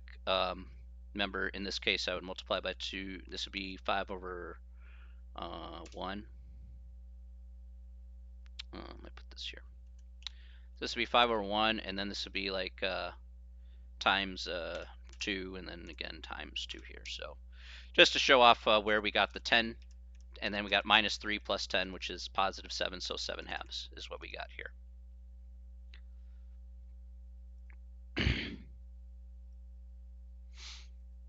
Okay, and that's going to be our final answer. Any questions about that? Hopefully that wasn't too bad.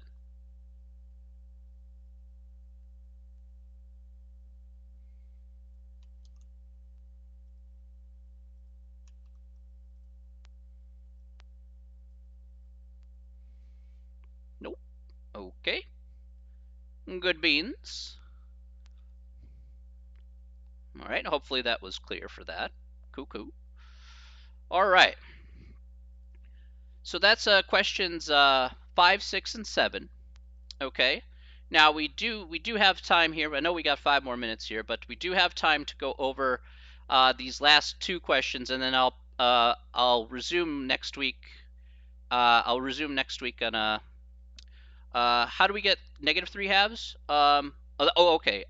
That's when we multiplied negative 1/2 by positive 3. So we have a 3 times negative 1, so we get negative 3/2 there. That 3 came from the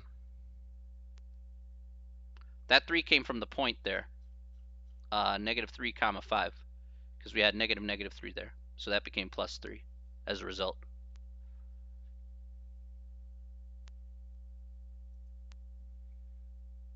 Do you see where we got that from, Planet?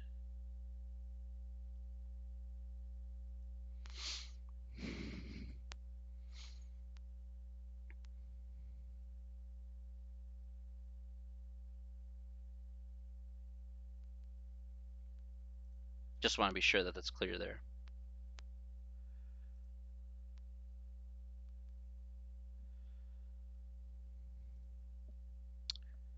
Okay. Let's go ahead and take a look here at questions 3 and 4. I did skip these on purpose because these are pretty short questions. So these, your calculator got, did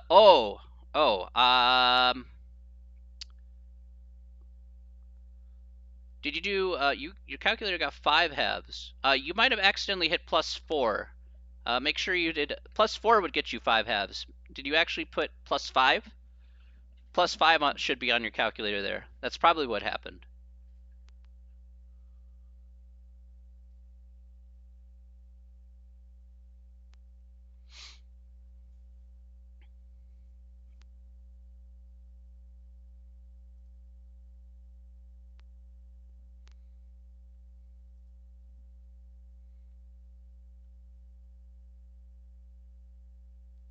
Or again, if you want to enter that into your calculator a little more carefully, you could put -3/2 in parentheses, plus 5, and then hit the fraction key there.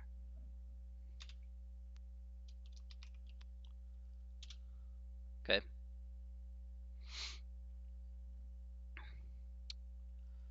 Okay, let's go over, yeah, got a couple minutes here. Let's do this real fast. What is the equation and slope of a vertical line? All right, so all of you know what a vertical line looks like. It isn't that hard to do. It's actually rather easy. Let's go ahead and go to the paint, and let's go ahead and showcase this off here. Okay, so a vertical line, as you know, it looks like this. All right, so here's our vertical line. It could be anywhere on the graph. There it is, a vertical line. Oh boy. Okay, now let's imagine here, for example, that if we had, say, a metal ball bearing, for example, so a nice perfectly round metal ball bearing, and I put it on this line, okay, what would happen in that case? What would happen to the ball if I put it on this line and I let it go? What do you think would happen in that case?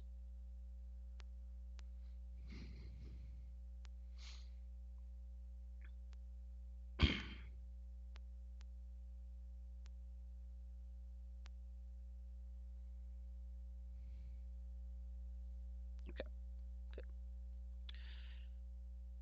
I agree, Jess. That's exactly correct. Gravity. It would roll. Yeah, it would go down, right? It would go down. It could bounce off the side, right? If it was a sheer cliff face, right? It would go straight down. You know, gravity would take hold of it. It could go anywhere. So because that ball could literally go anywhere because gravity is just going to, just drag it down, all right? What that means for the slope is that the slope of every vertical line here, the slope is going to be undefined.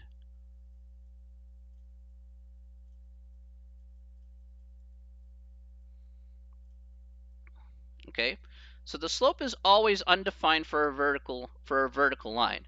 Again, just imagine just dropping a ball, and the ball could go anywhere. It could bounce. It could do whatever it wants, but you can't define what the slope is because of a sheer cliff face. Yeah, I figured it was just the numbers there. It's okay, no problem, Planet. Okay. Now, another thing here is, what are the equations of a vertical line? So let's go ahead and write this in here. Oh, okay, I see. All right, I see.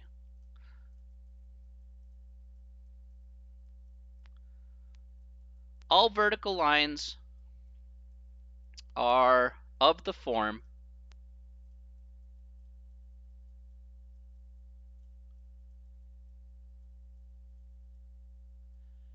x equals a, where a is just some random number. So x equals 5, x equals -10. Okay, all vertical lines are always of that form. X is equal to some random number, whatever. These are the two things that you have to know about vertical lines. Very simple, very quick. All right.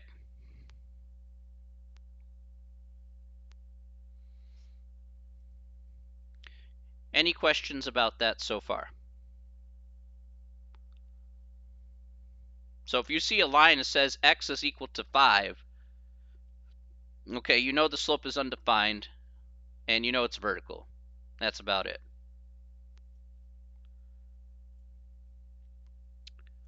Okay, let's look at the next question there, which is number 4, because I'm running overtime here.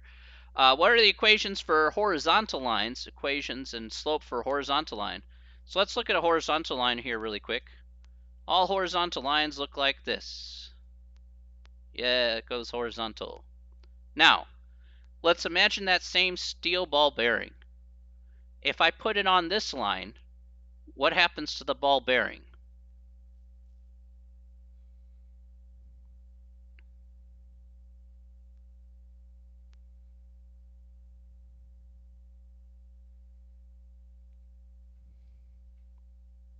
So if this was a perfectly level surface, that's correct. Absolutely right, Morning. It stays in place, right? Yeah, exactly. right? It would stay at that level. It wouldn't move, right? It would just be like, okay, you put it down and it just stays there, right? If it's a perfectly level surface, right? We're going to make the assumption, in this case, it's a perfectly level surface. Yeah, the ball doesn't go anywhere, okay? It just kind of stays in one place. So in this case here, the slope of this line here is equal to 0, okay? Because the ball isn't going to move, all right? Okay, it's pretty simple, very straightforward. So if you can imagine the ball not moving, you know that slope is going to be 0. All right, and then finally, all horizontal lines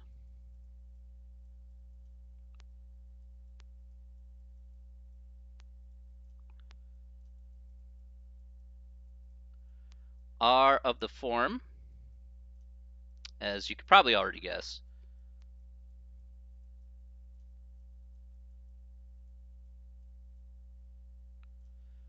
y is equal to a. A is just some, again, random number. It doesn't really matter what that number is. Again, y is equal to 5 or y is equal to -7. Okay, any number that you put there, it'll be a horizontal line at that particular value, and the slope will always be 0 for that. All right, so that is basically questions 3 and 4.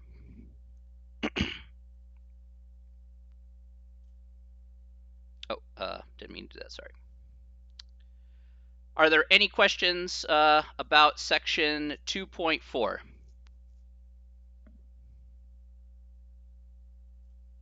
Move this over here. There you go.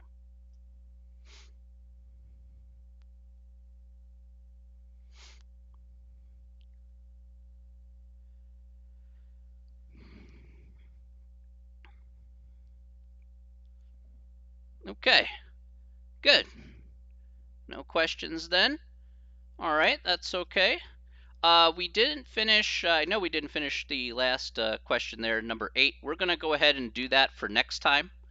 Okay, so even if the horizontal line was up to 100, it's still 0? Yep. So if y is equal to 100, it's still 0 because it's still a horizontal line, JTS, and you just put the ball there and it doesn't move. So that's it. It doesn't matter what number you put in. It could be a million. Y equals a million. If the slope is still 0. So regardless of whatever that number is, it doesn't matter. As long as it's horizontal, you're good to go.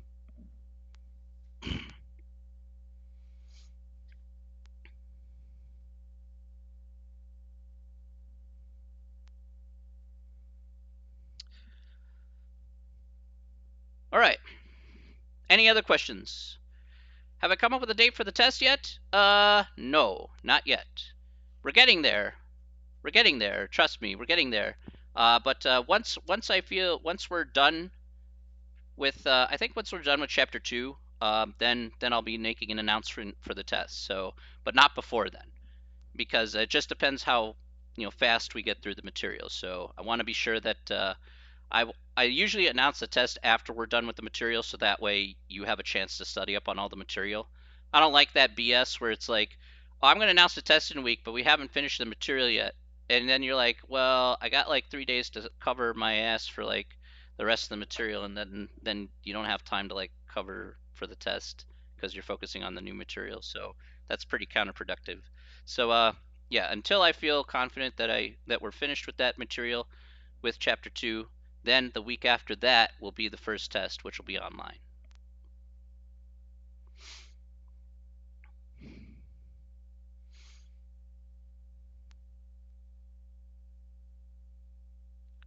The homework is on Alex.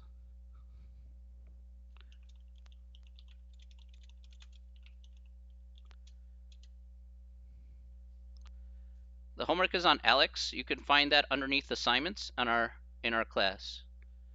Yeah, that's my standard policy for tests because I don't want to be like, don't want to tell you, oh, this is due whenever. So yeah. So make sure you read up. Have you registered for Alex yet, Fidel?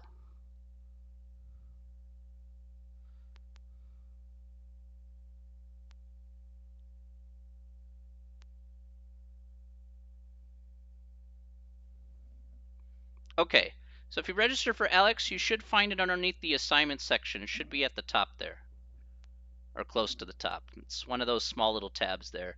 Yeah, there may be a homework there. Thank you. I appreciate that. Okay. Any more questions before? Any more questions there?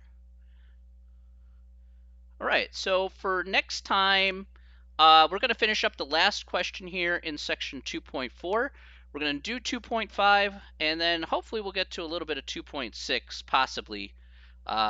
So we'll possibly get to 2.6 here. So we'll start working a little bit ahead there. So that's what's on the docket here for next Tuesday. In the meantime, however, for those of you who are leaving, I wish you all a wonderful long Labor Day weekend. Okay, remember Labor Day next Monday. All right, I wish you all a very wonderful weekend. All right, have a nice time, relax, chill, do what you gotta do. All right, enjoy yourself. All right, and yeah, have one for me. So, okay, have a great rest of your day, everybody. Take care of yourselves, and I'll see you later. Those of you who are going to stick around, if you have questions for me, please, you can go ahead and ask. All right. Have a great one. Have a great one, guys. Take care.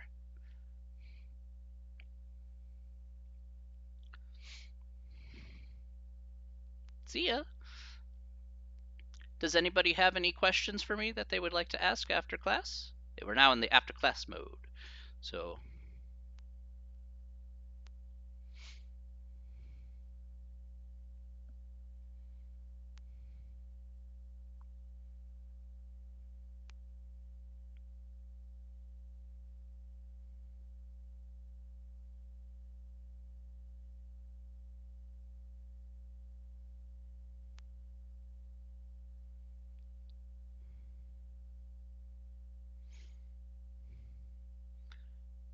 anybody can ask me any questions if they like. It's totally up to you.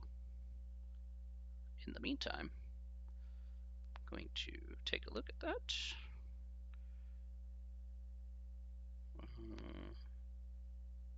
Yes, yes. Okay. This.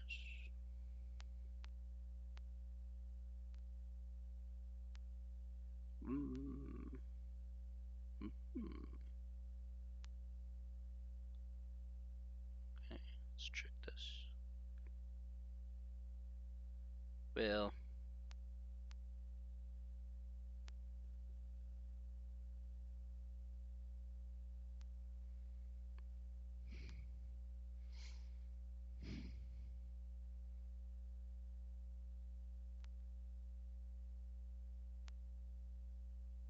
all right, cool. All right. All right. So if nobody here has any questions, I'm going to log off for the day. All right, I'll just end the stream here for today. I want to thank you all again, and hope to see you in my next stream, which will be next Tuesday. All right, enjoy your Labor Day weekend, everybody, and we'll see you all later. Have a great one. All right, bye.